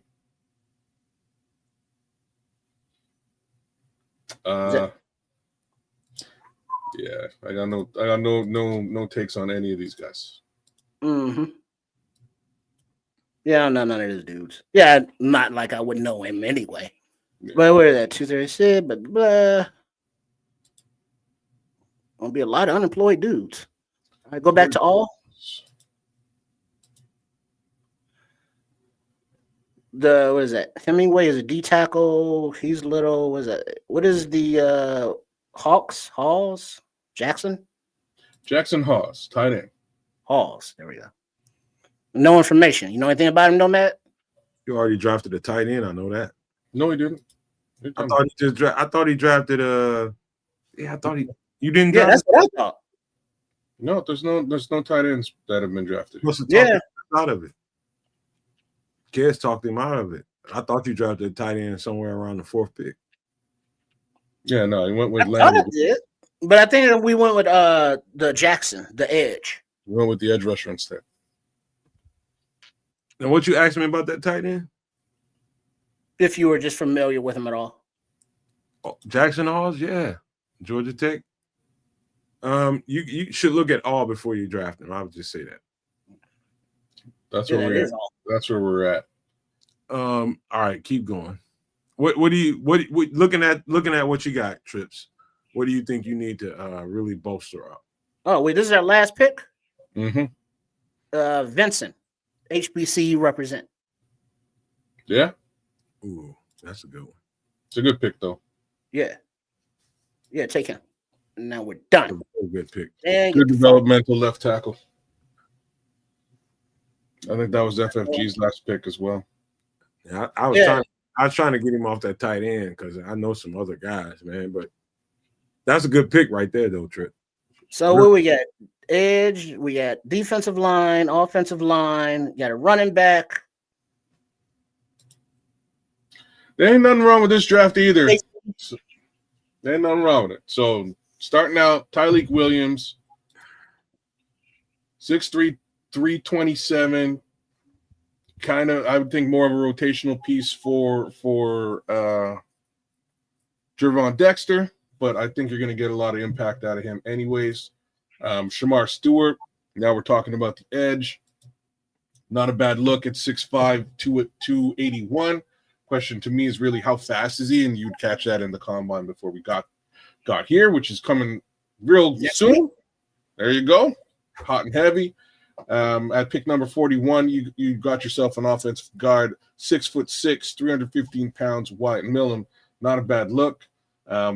Smart guy, tough guy, knows what he's doing in the position. Pretty solid move. Next up at pick number 53, Landon Jackson. Now you've got a crazy edge rush rotation. Landon Jackson, Shamar Stewart, Austin Booker, and Daniel Hardy will still be on the team as well as Montez Sweat, right? So I think that's a great way to address it, especially if you got yourself a Chase Young or somebody like that in free agency too. So you got 9 picks. You got 9 picks total, right? Am I reading that right? 9. You are reading it correct. I think it was a couple of picks in there, and I apologize, kid. I think it was a couple of picks in there. I think you probably could have took some of them bad looking, trade backs just to get you some more guys, I think. But that's my opinion. Yeah. Well, I mean, I didn't want to do all of that because a lot of those trade backs were like way back. There were a couple that had like second or third next year, but I didn't want to do all that. I just wanted to just get it done now. Yeah, I think the trade offers were a little bit raw for Tripp today. I think they were. Quinshawn Judkins got yourself that Thunder, 5'11", 210. Kind of a David Montgomery-esque guy. So a good look there. Latham Ransom at pick number 72. You got yourself a safety, pretty solid safety. Latham Ransom has wound up on many of these drafts, right? Therefore, I have nothing negative to say here. I think, to be honest with you, I think he's been on yours, mine, Nomad's, and FFG's draft. I believe all of us have drafted Latham Ransom with that 72nd pick. I picked number 149. You went with Miles Frazier, offensive guard. Not a bad look here at all. 6'5", 324, a little bit larger and longer than the previous one. Very versatile guard. Next up, you've got pick number 204 with JJ. I don't know how you pronounce this. Pegues. All right. Yeah. Okay. Sounds kind of Creole. Yeah, it does sound Creole. I would totally guess he's Haitian. That would be my guess. Hey, kids, I'll be right. Give me like 30 seconds. I'll be right back. All right, do your thing. He's 6'2", weighs 323. Pretty solid from Auburn. I think that's a good pick for where he was. Now you've got some additional depth at that defensive tackle position. And final pick is the one, the only Carson Vincent. Carson Vincent has found his way on a couple of our drafts here. I think there's probably 3 selections thus far. 6'6", 314. You kind of can't go wrong with those measurables at the tackle position. So I'm with it. This is a situation where you can now develop that offensive tackle, and likely you've already shored that up in the offseason too. So now you look at the draft as a whole. The defensive line guys are a rotation. The offensive line guys can battle the free agents to see who wants to start, and provide depth if they don't start and learn. You got a safety back there because Brisker not sure about, and Byard is he's way too long in the tooth. So I would have signed another free agent safety and drafted this kid, and then more depth for the O line and D line. We can always find a wide receiver. There was I can't remember his name, but free agency as there would have been, what did you say, like $82 million? So yeah, this would be depth, a few starters. I'm good. All right. I think this is pretty solid. I think for comparison's sake, let's give the comparison with FFGs. I don't know if I can put it on the screen. I can't put it on. Maybe I can put it on the screen. Maybe not. Hold on. Wait a minute. I got a damn, I didn't download it, but I got a couple of drafts that some people sent to me and they wanted me to show, but I didn't download them. So I'll just try to get to them on the next show. But yeah, I got keep sending those drafts in, man. You guys mocking drafts, send them to me. I'll put them up.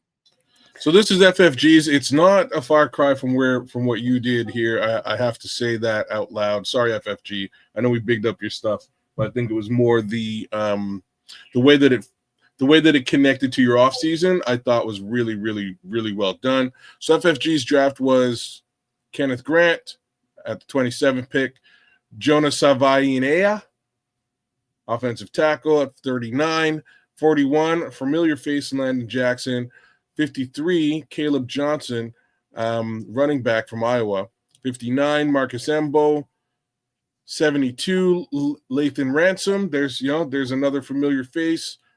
149, he went with the center, Jonah Monheim. 204, Ty Robinson, defensive tackle. 235, one more familiar face, Carson Vincent, and he kept the 242 pick and got himself some YA Black. So I thought that to me, these two drafts are actually very similar at the end of the day, and I'm not sure which one is better. I will say that FFG had one more pick than you did. How did you pronounce his name? The last dude? YA. It looks more like Yaya. It's Yaya. Yeah, it's YA. He's got some Inuit. He's from Minnesota. He's probably got some of that. That's Inuit people. Indigenous. Yes. Nice. Kedz, go ahead and run one if you want to. All right. Before we get get his ass trip, get on his ass. Because I know you don't want me talking. All right. See, that's not bad. 27 is kind of low. That's what I'm going to take. You go right there. Or maybe this one. Oh, that's nice. That's nice. Picks on the top 100. But real talk, I can probably trade again. Let me take this. Sorry, Ashton, you're gone.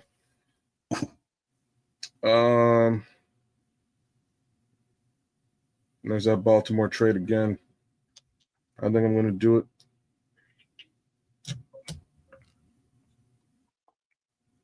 Trading back, huh?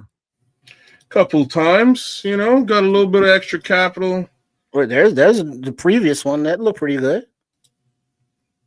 He probably. Oh, you got to give up 76 too, though. No chance. He probably done a little more homework, Trips. I ain't gonna lie to you. He probably been looking at his dudes. Who, me? Kedz is frugal too, man. He just wants to get all he can get. Greedy motherfucker. That's what it is. Bro, I'm trying to get capital to spend capital. So here we are. Got a couple of picks here. Wait a minute. You telling me that you're not a greedy motherfucker? I'm broke. I ain't gonna beat too many more motherfuckers, yeah? I gotta be greedy now. If I ain't greedy now, I don't know what to do. Emeka Buka.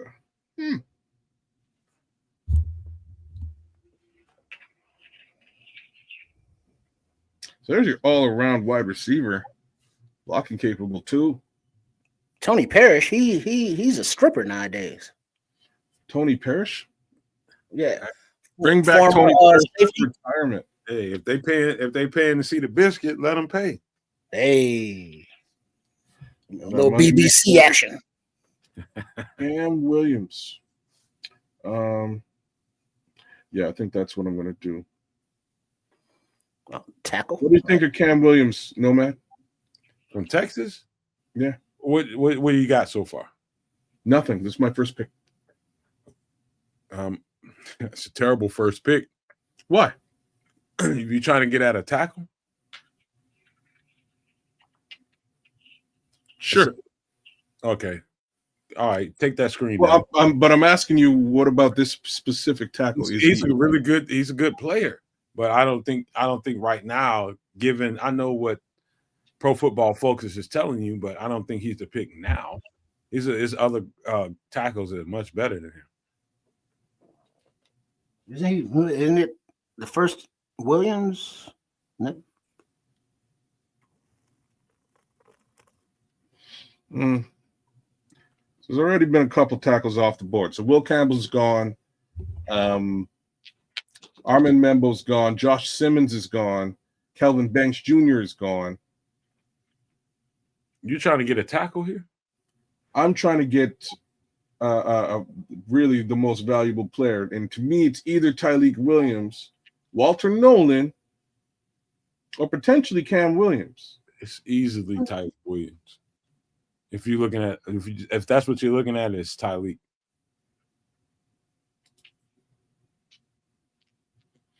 Maybe go safety here too. Isn't he the number one safety in the draft? Let's find out what he is. Xavier Watts is number 2, I think. Malachi Starks is number 1. But what I will say is this. I like height in my safeties. And this young man, 6'3". Big boy, too. 227? 227. He's knocking your head off. But my problem is he even going to start? I can't spend my first round pick on somebody who might not start. Are you bringing back Byard? I would, if the plan wasn't to bring back Byard, me personally, I would bring back Byard for sure. I thought he played fantastic football. Is he getting a little bit up in age? Yeah. Am I going to try and get a safety at some point in this draft? Yeah. But here, I'm not sure is where I do it. And you think Brisker would be good to go? I don't know, and that's why I got to get a safety in this draft. I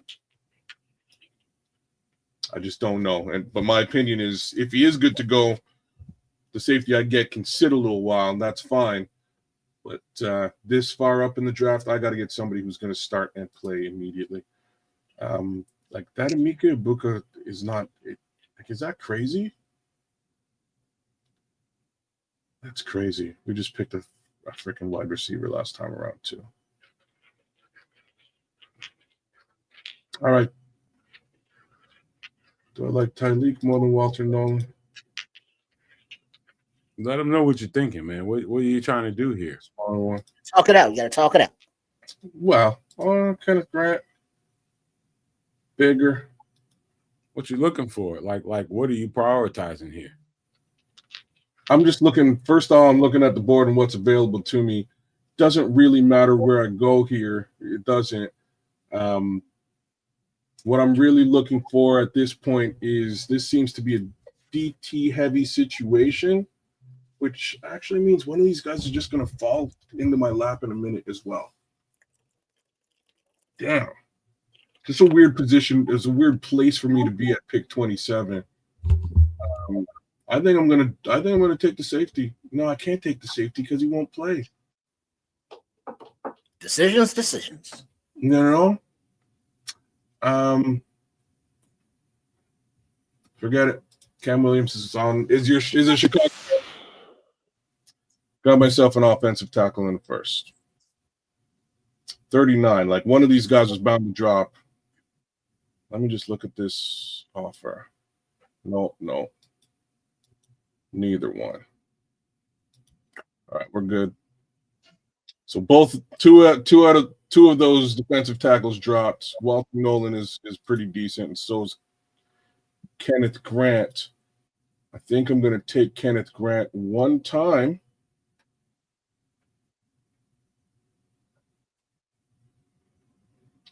Because Kenneth Grant will manage that. Kenneth Grant will slow that run. What we're doing here right now, ladies and gentlemen, no maniacs, super no maniacs, and all in between. Is a case in staying out of other people's motherfucking business. Let them do it. 41 and 54, 87. Oh, it's the Packers. Yeah, okay.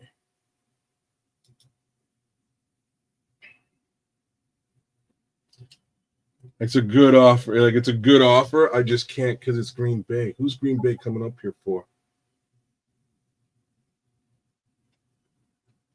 Hit the subscribe, you guys. Anybody that wants to have a say so in what Kedz is doing right now, hit the subscribe and come in here and tell them, Kedz, you're on the right track, or Kedz, you dumb motherfucker. Just come in here and tell them. Oh man! All right. I got to consider this. And 87.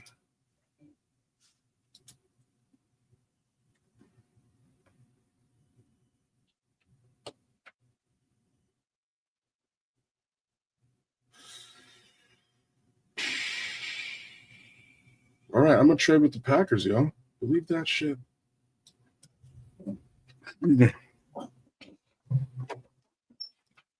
Managing Trip. Managing. And that's where things went sideways. Oh no, they didn't go sideways. This is beautiful. Y'all went to the pot. I'm about to go to the pot.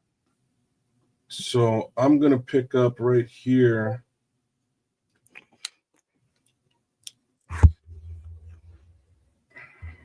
Yeah, I'm gonna pick up Princely. Got myself my edge rusher. I don't need any more trades. And exactly what I wanted to happen happened. I was able to fall to 59 and still pick up Caleb Johnson. Got myself a running back.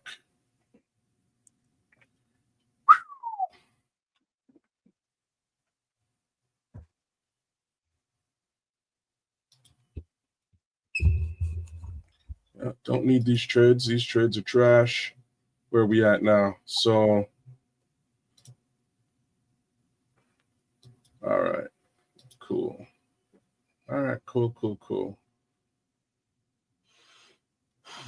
Trip, I think I'm going to get your tight end you were looking at before. Ain't that about a bitch?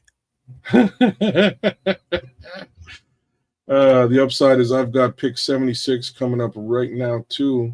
Mm-hmm. So I'm going to get the tight end and the safety coming up momentarily. How many more months we got of this shit? Say what? When is the damn draft? When? Yeah, when is it? April, May? April sometime. Oh, Jesus. Actually, I got to look at offensive guard. Tate Ratledge is there. Yeah. 72 and 76. I should be able to get Ratledge with my next pick. So I'm gonna be a little bit luxurious here and get your tight end. Oh, we lost Lathan Ransom in the mix. That's terrible. Right before. You know? Lost for Lathan Ransom.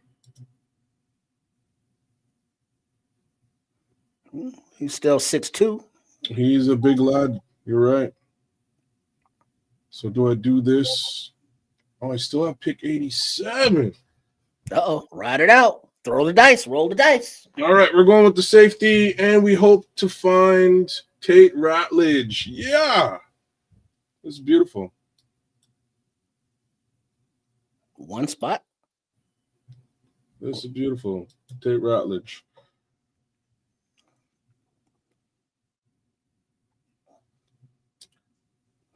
So as this thing is pushing through, just know, everybody, the way this thing is all set up as who's more valuable here or there is just, it's an algorithm. It's really what it is. It's not film. It's not people who know this shit. It's just what it is. So I'm just going to go through what I got so far. And I actually really like it. Cameron Williams, offensive tackle, first pick. That wasn't a shot at you, kids. It was just so that it's more about how these guys are lined up on the board. Like when you see these guys lined up numerically, it's not their value. I think that's probably more what I'm saying. It's you see these guys and you're like, all right, you better get this guy here. No. The better player is somewhere down there and the algorithm hasn't caught up with it. Well, the algorithm will change as we move forward, right? So just factually, they're going to go through their bowls. They're going to go to the combine in a minute. They're going to do their pro days. The algorithm will shift and change dependent on how these guys perform in those situations as well. Now, you're looking at tape. You're going to have your own personal judgment of specific guys. That's different. And you know what I mean? Like if you fall in love with a Torrey Taylor and you want to pick him in the 4th, by all means. I'm going by what the algorithm is actually putting forth, as well as whoever's big board this actually is, and a little bit on what I actually know of these particular players. So respect. You know what I mean? I just wanted to put that out there because people look at this and they think because somebody is numerically lined up here or there, this is what you need to do. No, it's, again, not necessarily. The hope is that these scouts actually look at these guys and have a feeling and an understanding as to where they are on their draft boards individually, right? So that's also key to look at. But just to go through, I think I'm crushing this right now. So I got us an offensive tackle, got us a defensive tackle, first 2 picks. Cameron Williams, Kenneth Grant, Princely on the edge, perfect. Caleb Johnson running right alongside Caleb Williams. There's your running back. A little bit of thunder in that respect. Mason Taylor, tight end. Blocking tight end more so than just a receiving tight end, but he'll do both. Kevin Winston Jr., I'm a little bit less familiar with Kevin Winston, but he seems to be a pretty big-bodied safety. Any words on Kevin Winston Jr., Nomad? Penn State, he's a decent safety, but he's in the neighborhood of safeties that, you know, I think you can do better than. It's several safeties I think that are better than him. Several.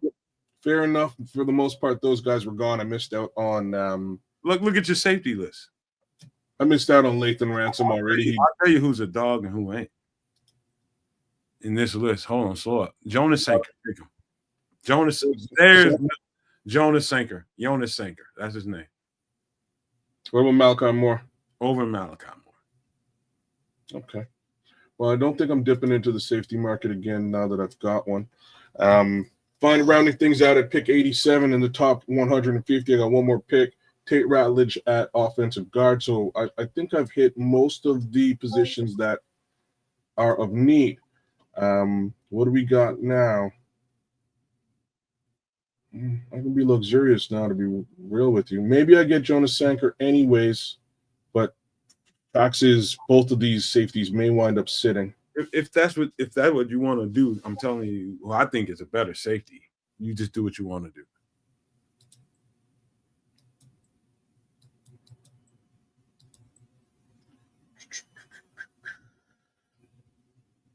Actually, what I want to do is I want to get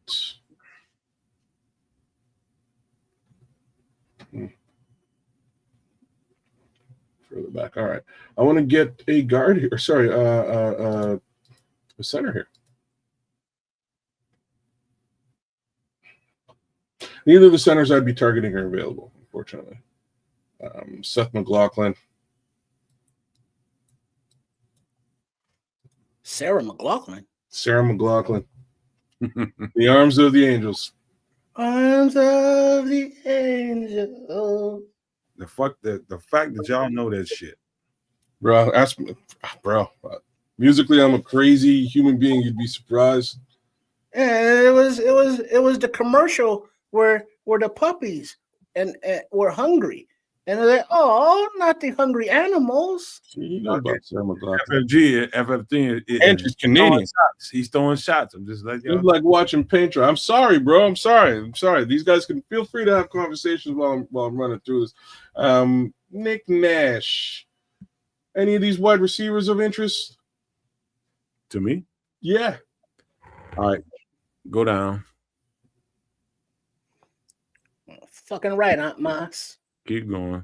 I got mad culture. The better one, slow down. Right there, number 257. That's that motherfucker right there. 257.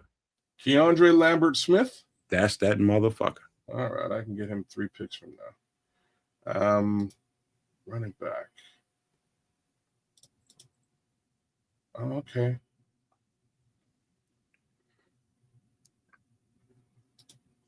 Raheem Sanders. Rashad Smith.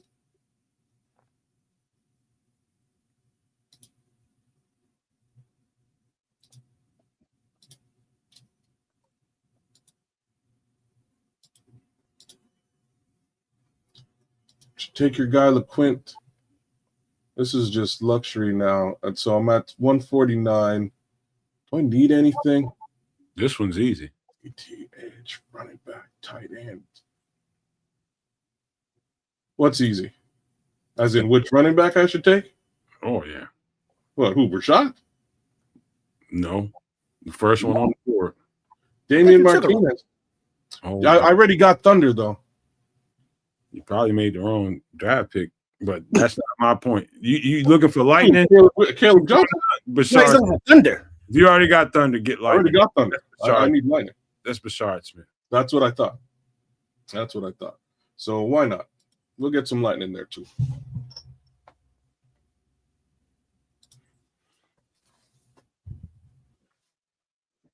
Kedz McCaskey. 204.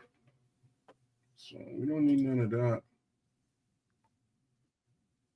Oh, where's the homie? Hey, do you know anything about the linebacker we did sign, Nomad? Is he a special teams guy or what's his deal? What linebacker? We signed a linebacker this week.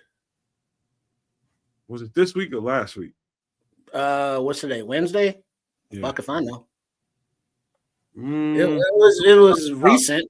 somebody help me out. I'm not sure exactly who Tripp talking about.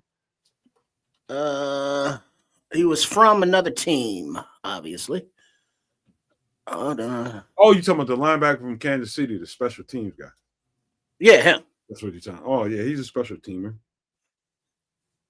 This camp guy's gonna have to fight somebody to keep a spot.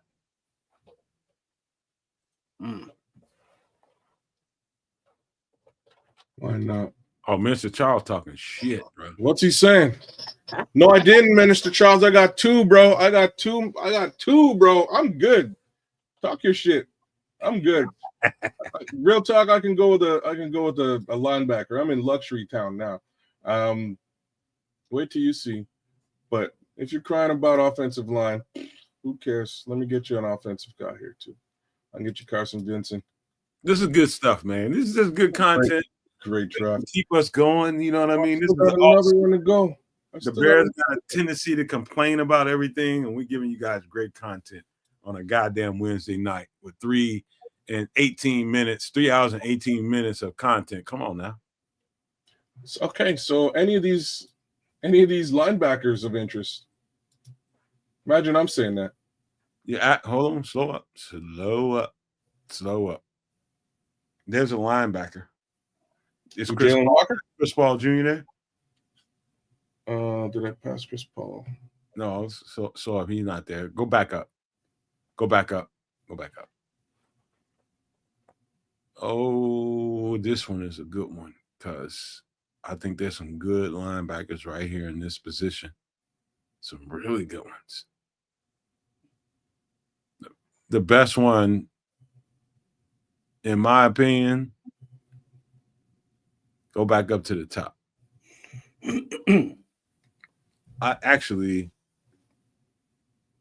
It's probably Cody Simon or Kareem Reed. It's one of them two. Whichever one you want. Done. No problems with this. Minister Charles, watch out now. All right. Watch out. We started out with the offensive line, so we got ourselves an offensive tackle. He's going to battle for supremacy with Karan and Braxton. We've got Kenneth Grant, defensive tackle, big body. This guy going to make sure that run is taken care of. Princely Umamilian. What he said. Princely's awesome. I was kind of mad I didn't get myself Landon Jackson like most of these drafts do, but in that little part of the second round, those 4 edge rushers are kind of interchangeable. So I don't have any problems with Princely. Princely's great. I've already scouted him. Good length, good speed, all around good edge rusher. Caleb Johnson, there's your thunder, y'all. I'll take care of we transplant one Johnson for the other. No Diddy. Then we got Mason Taylor, tight end. So this is our blocking tight end now that Mercedes Lewis has moved on to pasture, right? Got ourselves a blocking tight end. Kevin Winston Jr., he's our big body safety, likely more of a box guy, but that's fine by me.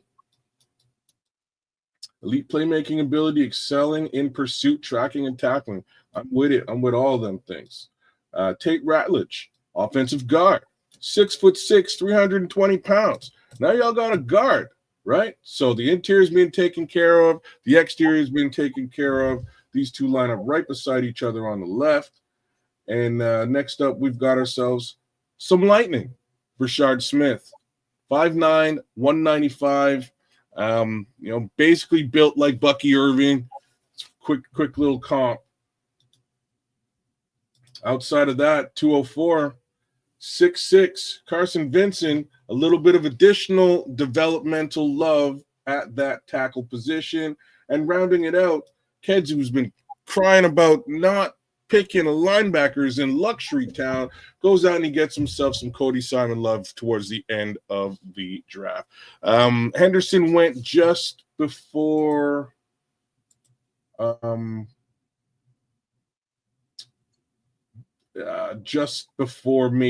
my Mason Taylor pick. So if I go here, he would have been right around the end of this. No, so he's in early in the third, 67. We picked at 72. So it's either I picked up Travion or I went with Caleb Johnson.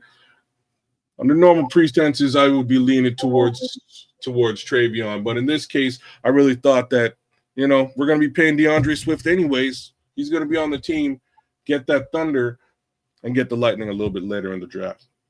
All right. Y'all want to see me go through a lightning round? I'll go through a draft. All right. And we're gonna assume that I already addressed offensive tackle, offensive guard, defensive tackle, and center. And so the outstanding positions are safety and running back. I didn't sign a safety, and I didn't sign a running back in free agency. So what about edge? I signed an edge. Yes. Okay. All right. Thank you for that. I signed an edge. Ready? Let's go.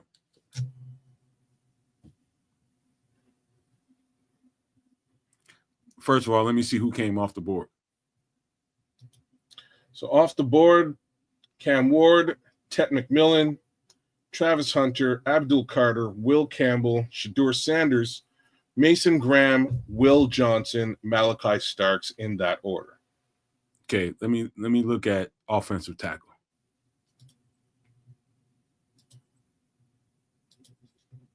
Kelvin Banks Jr., Armand Membo. Let me look at D tackle.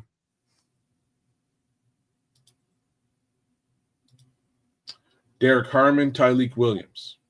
Let me look at edge. Michael Williams, James Pierce, Nick Scorton, Mike Green. All right. Running back. Running back. Ashton Genty, Omarion Hampton. Caleb Johnson. I think the most valuable piece right here is, do we have any trade options? We definitely do. Tampa Bay is offering the 19th to 53rd for second. Sorry, 19th, 53rd, and next year's second for 10 and 149. Atlanta is offering you pick 15 and the 2026 second.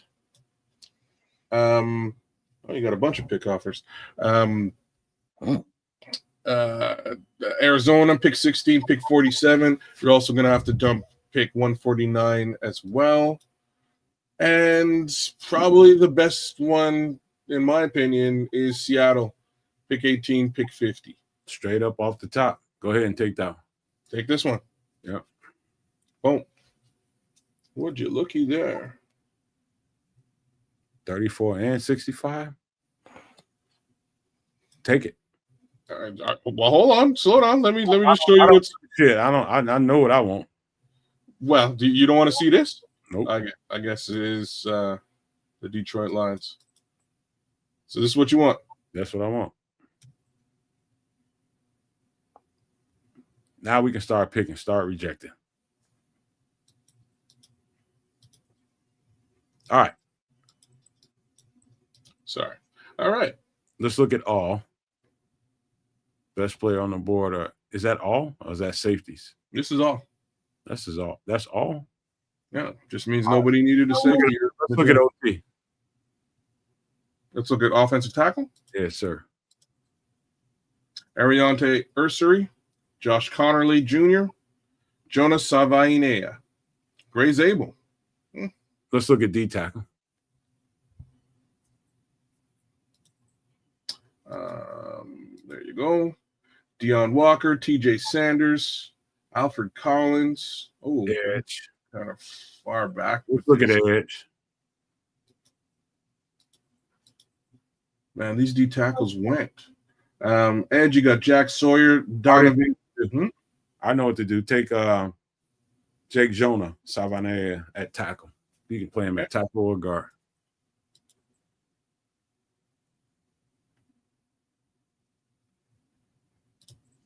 Jonas Savannah is a Chicago Bear. Mm-hmm. All right. Pick Nothing 39 for 149. Okay. Let's see the other one.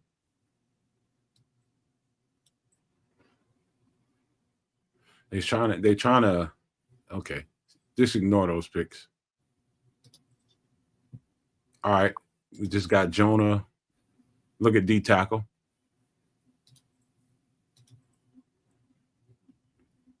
So Deion Walker dropped a look again, but to be honest with you, Hold on.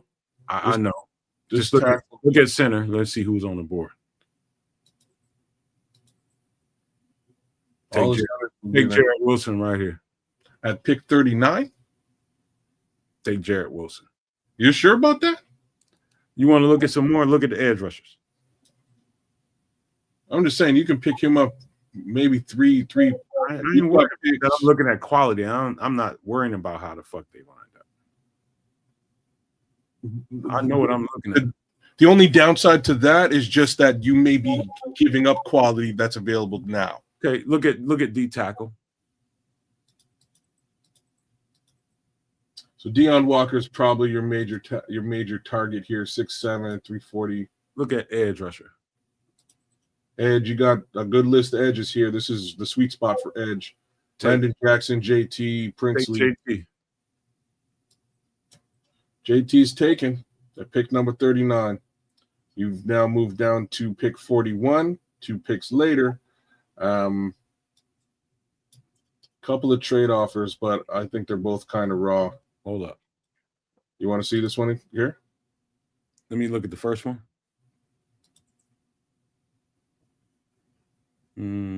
Okay, go back to the next one. I can operate in that territory like a motherfucker, dude. We just covered everything we needed to in the draft. Take it.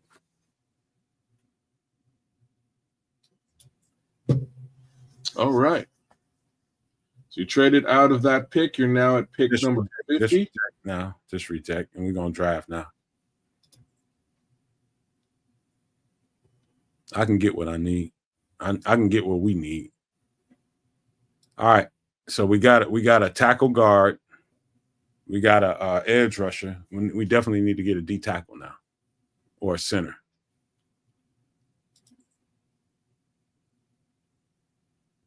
Let's try D tackle first. Deion Walker's still there, pick number 50. Look at the centers. Offensive center. Again, Jared Wilson is available. He will be for a while. And you've got a bunch of picks. Let's get a D tackle, man. D tackle. Deion Walker, who are you looking at? One more. We just got an edge, right? You took JT. Yeah, let's get a D tackle. Let's get a D tackle. All right, let me look at here. Might be a sweet spot for running back here too. Look at it. Let's take a look at it. That's a good point.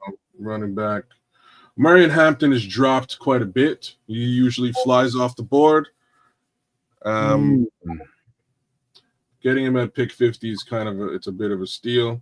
I'm not mad at. Let's look at the rest of the list, but just to be sure, I'm gonna probably get on Marion.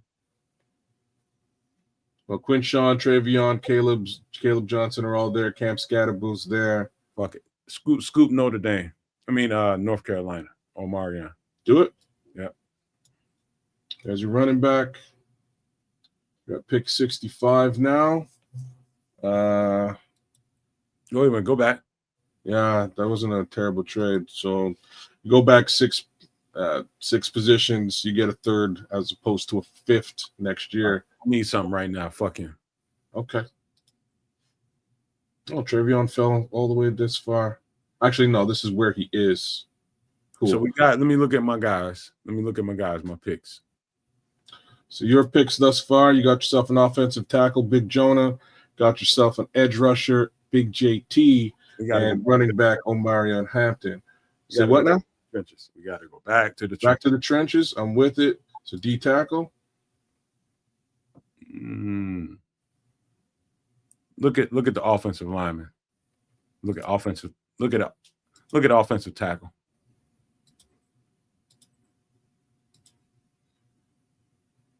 So you have one. All right, but he's a twin guard tackle. Let's grab Anthony Belton here. Both of these guys can play. You want to look at guard first? Nope. Okay. Anthony Belton is the pick. Anthony Belton is the pick. You now have pick. I'll get to some of this chat in a minute. You guys just keep it coming.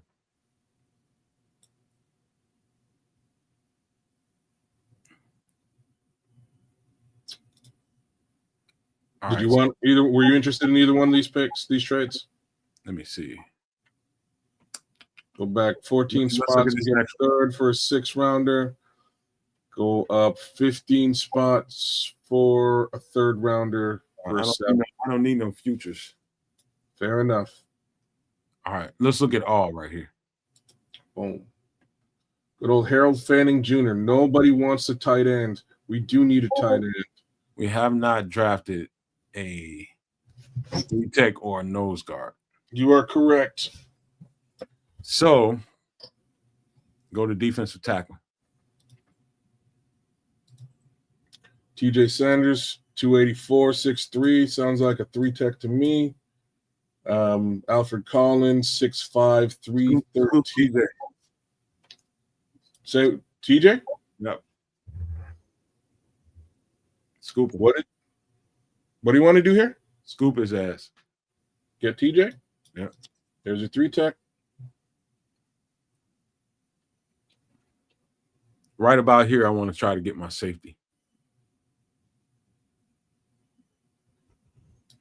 See who's there for me. Ooh, we got some nice shit. We got Sebastian Castro, Jonas Sanker. So I'll just imagine that my boy from Ohio State's gone. Look at the list of these guys. No, he's gone. He would have been gone around pick 70-ish. All right. Lathan Ransom, yeah. Lathan Ransom took off. Give me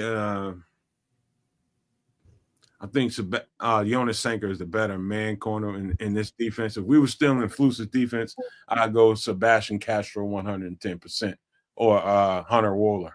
But we're not in a zone defense. Man-to-man safety right here on the board is Jonas Sanker. That's what you wanted this at pick 102? Fucking yeah. Boom. What we got left? We got 2 picks? Probably not. I think you probably have more than that. So you've got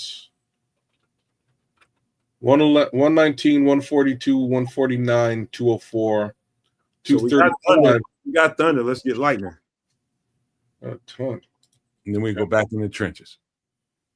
Running back. So you want an RB. There is more Thunder. Cam Scatterbo, Rachel 2. I need that Lightning. Go down. We can wait to get Bashard right about now. Yeah, you can. Let's get back in the trenches. Let's get back in the trenches. Let's go D tackle. Let's get a nose guard. All right.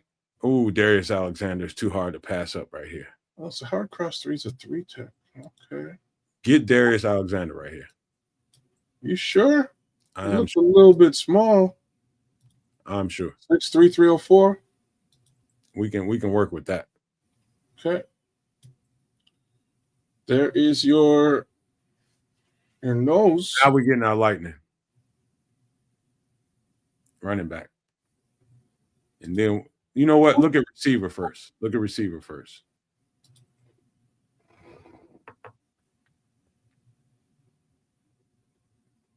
Keep going.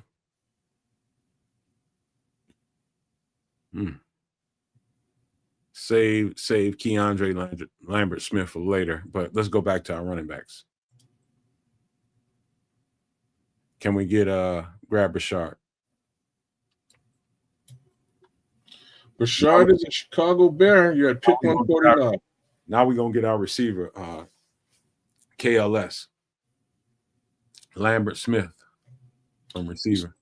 You still got 3 picks in the 200s just for your. We'll get back in the trenches on the offensive line in a second. Okay. Matter of fact, let's go back there now. Let's go to guard. Oh, there's Miles Frazier right there for you too. Hitting right now. Yeah.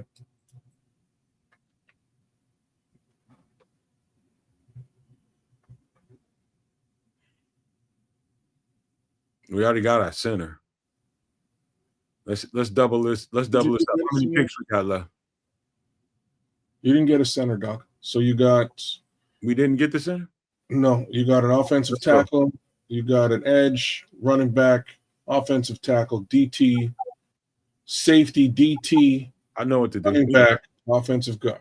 We got it. Let's go to offensive center. If we don't see what we got there, let me see. Slow up. Ooh, Drew Kendall is interesting. Go to offensive guard. Wait a minute. Slow up. Take that down. Hold up. Cooper Mays, Tennessee.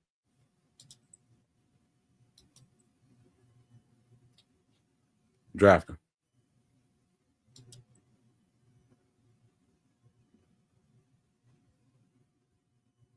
Might be able to get the receiver I'm looking for. And I'll show you guys what I'm talking about on a previous show. I mean, on another show. Go down. KLS, number 257. Get him. Boom. This is the last pick we got, right? Maybe. Yeah, 242. Final pick. Go to all. There's a big homie, LaQuint Allen, who somebody in the chat was talking about and bigging up. He's a dog. He's a dog. Let me go down the list of all. Cody Simon. So Stackhouse. Shiloh Sanders. let's get another edge rusher. Go Baron Sorrell. Boom. That's your draft. Oh, we tight. We tight. We tight. We got a guard tackle. We got an edge rusher. We got Thunder in our running back room. We got another guard tackle. We got another defensive tackle / edge rusher. We got Jaquan Brisker's replacement in Jonas Sanker. We got another interior defensive tackle. We got Brashard Smith Lightning in our lineup. We got Miles Frazier, probably the better pick out of all the interior guys we got so far. We got our shit straight. Cooper Mays is our center. Keandre Lambert-Smith. Go watch some fucking film on Keandre Lambert-Smith and see what the fuck I'm talking about. Stud, slot receiver. Baron Sorrell, an extra edge rusher. Dog, I feel real good about this one. Not too shabby, sir. I know that you guys might not know all these guys on here, but I'm telling you, this ain't no joke, bro. This ain't no joke. You just got to be willing. You just got to be willing to spend a little bit of money, spread that money around in free agency, and you're not greedy when it comes to the draft. You can just get the better players that can really fit and fill your roster up. You know what I mean? This is good. Well, you've addressed the trenches. You got yourself a running back and a wide receiver, and a safety. Ain't nothing wrong with this this particular maneuver here. Make sure I copy that down. But yeah, ran through 3 drafts in record fashion, record time. Go through yours again. Jonas Savaye at 34. JT Tuimoloau. Damn it. Wow. These Polynesian names get me every time. That's at 39. Omarion Hampton at 50. Running back, North Carolina. Anthony Belton, offensive tackle, North Carolina State at 65. TJ Sanders at 72, defensive tackle as well. Jonas Sanker, safety, Virginia, 102. Darius Alexander, defensive tackle, Toledo. Brashard Smith, running back, SMU. Miles Frazier, offensive guard, LSU. Cooper Mays, offensive guard, Tennessee at 204. Keandre Lambert-Smith at 235, wide receiver, Auburn. And Baron Sorrell, 242, edge rusher, Texas. Also was able to scoop up a second, a third, and a third for the upcoming draft. For the record, Cooper Mays is going to be our center. Okay. That makes sense because you drafted two guards back to back. That makes sense. On the trenches, man. We made sure that we fortified this thing. The fact that we got Miles Frazier way back here is ridiculous. That's ridiculous.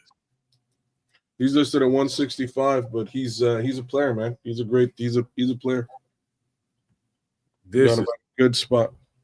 This is ridiculous, man, in my opinion. But Anand says, so y'all cutting Roshan and Tyler Scott. Well, I think as a consensus, I think we're all cutting Roshan here tonight. I think that might be one of the morals of today's story. Just kind of looks that way. There needs to be more Polynesians in Ontario. You're right, Naj. I'm trying to think if I know a single. I actually do know a couple Polynesians. I do, but they're chicks and they're smoking. So amongst us, man, who y'all think who's? I know everybody's more comfortable with their own individual draft, but whose draft do you feel more comfortable with? Trips, I think Trips had a good draft. I think you had a good draft too. I think I'm having a good draft, but this is me. What do you think about it? Hey, it's like sure. I mean, we all fulfilled needs. We took care of the trenches. We took care of other positions that we didn't address in free agency. So it's just, we addressed everything. It's just how will they turn out? I think the fact that I didn't get greedy early in it because I had spent my money wisely in free agency. I didn't come into this draft greedy. I was able to really stick some guys in there. I know Jonas Savaye is going to be a starter. JT is going to be a starter. Omarion is going to be a starter. Anthony Belton has a chance to be a starter. TJ Sanders has a chance to get up in there and be a starter. It's going to go in there and challenge. Jonas Sanker is going to replace. You keep switching it up on me. Sorry, man. I'm bringing up the other two so we can contrast. Jonas Sanker is going to be probably, who knows? We might go into the season with Jaquan Brisker as a starter. But, this is the way I saw it. I think this is a great draft. Please download that and send that to me. Done and done. So that is Nomad's draft. Not a bad little look here. We will go over Tripp's draft and mine before we go. So that's yours. This is Tripp. So Tripp got himself a DT, Kenneth Grant at 27, Jonas Savaiya at offensive tackle, 39, Landon Jackson, edge rusher at 41, Caleb Johnson, running back at 53, Marcus Embo, or was why do I feel like this is not Tripp? Yeah, that's not mine. Because I didn't have any future picks. Yeah, this is FFG. I was about to say Tripp's draft was better than I thought it was. That's FFG, and you got too much shit going on, don't you? Yeah, I got a lot of things going on, and it's hard to see. All right, this is Tripp's draft. So Tyleek Williams at 27. Good pick. Shamar Stewart at 39, edge rusher. Wyatt Millam, offensive guard at 41. 53, Landon Jackson, edge rusher, doubled up on the edge. Beautiful. Quinshawn Judkins is your running back, a little bit of thunder. Lathan Ransom, 72, safety from Ohio State. Miles Frazier, 149, offensive guard. JJ Pegues, DT from Ole Miss at 204, and Carson Vincent at 235, offensive tackle. Again, I think that's a pretty solid draft too. Definitely rivals what FFG had put down, I have to say. I think it's a better draft than it appeared to be when we were doing it. This came off a lot better because Shamar Stewart is a D tackle / defensive end. Or is it Shamar Stewart or Turner that I'm thinking about? They got two Shamars going on. MC. I'm not sure. What's his weight? I'll tell you. Shamar Stewart was 6'5", 281. That's the edge rusher. Shamar Turner is the defensive tackle. And somehow in the mix here, I've lost my draft, which was pretty damn awesome. If I do say so myself. But whatever. Can't win them all. Kedz is my pound for pound draft. But all three are solid. He likes your draft. Oh, I definitely like mine. I was kind of surprised that I was able to get two running backs out of the mix there, as handle the truck. I was just gonna say you did the same thing at the end of the day too. So, and one of yours was Omarion Hampton, who is very highly regarded. So, I think in all three. Let's see. Not just giving me the love there. I respect it, Naj. You got to show your draft. That's mine. I can't find it. It's gone. Mine's gone. I've lost my draft. I have FFG's. I have yours. I've got two of yours for some strange reason, but I don't have mine anymore. But it's all good, man. It's all good. Good fun. Ran through a couple of quick exercises here. I think we have an understanding of what our priorities are for this upcoming draft. Question is, what are the priorities of the Chicago Bears football team? And can't wait to find out. But I think we've got, like I say, I think next week we're looking at the combine, and we get to get a better and closer look at many of these players that we've been talking about over the last little while. And that might, like I say, that's going to change this algorithm. That is definitely going to affect what we're looking at here from a mock draft perspective. But at the same time, it's going to affect what these scouts are looking at with all these players when the lights are shining bright. We're pushing damn near 4 hours of content, you guys. Smack that like button, you all. Smack that like button. If you like what we're doing over here and you like this new daily content and you want to keep us turning the screws on this and turning this content out and churning this stuff, listen, we need help. We need subscriptions. We need memberships. We need everything we can get. But guaranteed, we're going to keep turning out daily content. And it ain't going to get too corporate for your ass, man. It's a lot of corporate shit going on out here. And we ain't going to be part of that. We're just going to keep it independent. And we're going to do the shit the way we do it over here. And that is no holds barred. That's what we do. But let's give out some pleasantries before we get finished with this thing, Kedz. Well, it's been a slice. It's been a Wednesday sauce full show. So thanks for joining us for extra sauce. Hey man, big props to my guy, the wrench, the Nodge, for coming through. I haven't seen you in a little bit, Nodge. Always good to have you back, holding it down in the chat, making your impression felt. Just like the Minister Charles Johnson, super no maniac out there doing it large in the chat. Same thing for our guy, the FFG. Thanks for holding it down out there. Mr. Mayhem was with us for the better part of the afternoon, evening, night, what have you. So was the Scrolls. Always cracking jokes out there. You had me laughing a little bit for sure, as per normal. Shout outs to Aunt Moss. Thanks for coming through, my bro. Thank you, sir. Appreciate it. Appreciate the love. Who else was out there with us today? White Ghost. The White Ghost was down with us tonight, man. Keeping it real in the chat. D Rocket Dream Burns. I'd make his impression felt a couple of times here today. Getting in with the chat. T3P Podcast. Shout out to you. Shout out to Bear Ski Film. Big ups to you, my friend. Always love Paul Ski. Hopefully everything is good. One of these days we got to get together and just do like an Amsterdam show, because I know you were out there recently, but we'll talk about that sooner or later. Paul Rodriguez was with us. What are you talking about? You talking about Paul from Paul Ski? Yeah, man. Paulie. All right. Yeah, he went out to Amsterdam. I was listening to one of his shows a little while back, and he was talking about how, his experience, and it sounded quite a bit like mine. So we'll have to compare notes. Was his ass drinking? Well, of course. Why wouldn't you be drinking? That's what you know what I mean? Why not? MC Fact is out there doing the darn thing in the chat. AC Adam was with us. Rick Lane. Shout out to you, Rick Lane. Hopefully you like, share, subscribe. Super No Maniac Joseph Archer is down with us too. Real Bears fan, aka Chris Foster. I'm pretty darn sure because you're using the exact same logo that you usually use, Chris. But shout out to you, man. Thanks for coming through. Thanks for paying a little bit of love, a little bit of respect. Yeah. Mm-hmm. Did you bring up Minister Charles? I always bring up Minister Charles. Man, sit your ass down.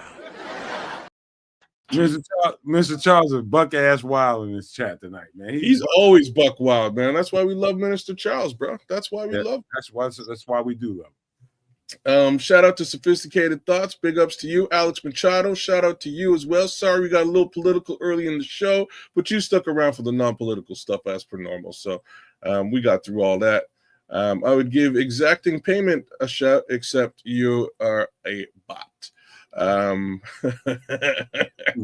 Who else we got out there, man? Oh, Smitty Q came through. What it do, Smitty Q? Jose Sanchez. What's cracking, my brother? What's popping? Hopefully things are all good. I did say Sophisticated Thoughts, I think.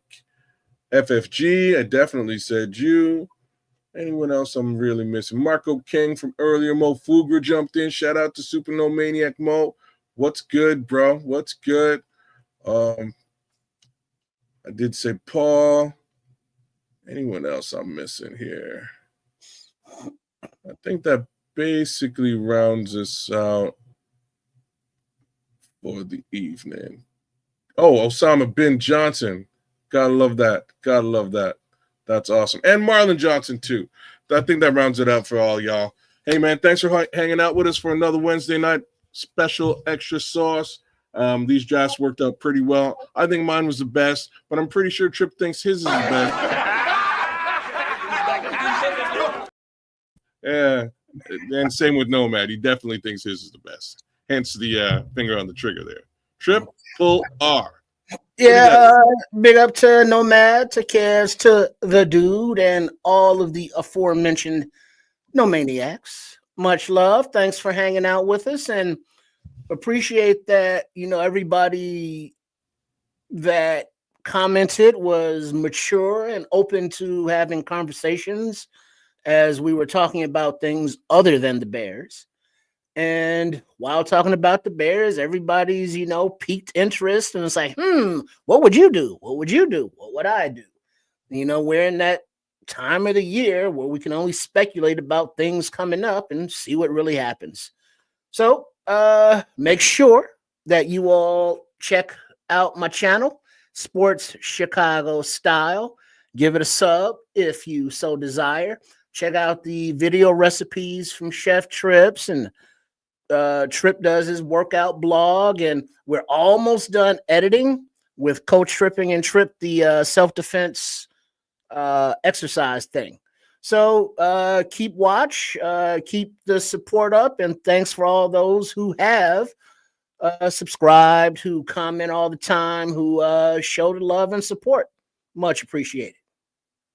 Thank all y'all, man. And this is, I love doing these shows because, I don't know exactly how long you guys would expect these shows to be, but all I know is we're flowing. And there's times in between these shows where I feel like we should probably cut it off, but then everybody else feels like, hey, we should keep going. I get those vibes and when it comes down to it, it's about giving you guys the content that you're looking for. You want to have conversations about Bears. You want to have conversations about life and everything all in general.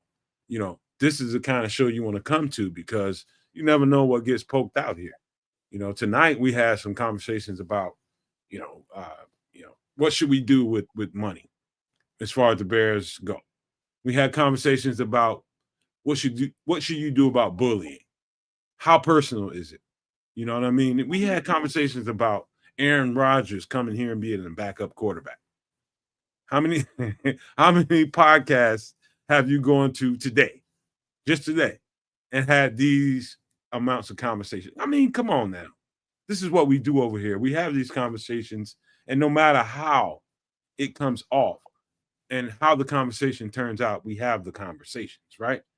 And so that's what it's about. It's about doing things that, I'm gonna be like this. I'm like Trips and I'm like Kedz. You got to bend the curve. You got to bend the curve and be willing to be out there and be daring. You got to get away from the Bears conversation a little bit to have some fucking sanity, right? Just to have some fucking sanity. Because if we get so tunnel vision and bunker mentality into the Bears conversation, everybody else looks at us like a bunch of goddamn imbeciles because we see it a certain way. And the rest of the world and everybody out there on the perimeter sees it in a certain way, and we don't even see it because we're so caught up in that bunker mentality. You got to get outside this framework and see this shit for what it is. And sometimes it ain't flattering. That's the goddamn truth about it. It ain't fucking flattering sometimes. But we're in this position the way we are. This is what it is. And we get to go through these exercises with mock drafts and all this kind of stuff, and that's fun. But the truth is, all the excitement outside the Bears organization is zero. Inside the Bears organization is 1,000%. You get what I'm getting at? We think this is what it is. But the reality of what it is, we don't fucking know. We don't. We just got a whole bunch of assumptions and wishes and prayers. We don't know what the fuck this is going to be. So let's have some conversations outside of this particular situation, and we will have them all, and it'll all mix up and be good. But don't be fucking rigid and not want to have these conversations. It's good to have life conversations. I think about more than the Chicago Bears, and I'm a football guy. Nothing wrong with it. And I'll just leave you guys with that. And I just want to leave with these famous words. If you can think it and you can see it, there's no reason in the world why you cannot absolutely manifest it. Do not, and I repeat, do not be a prisoner of your own mind. But with that being said, we are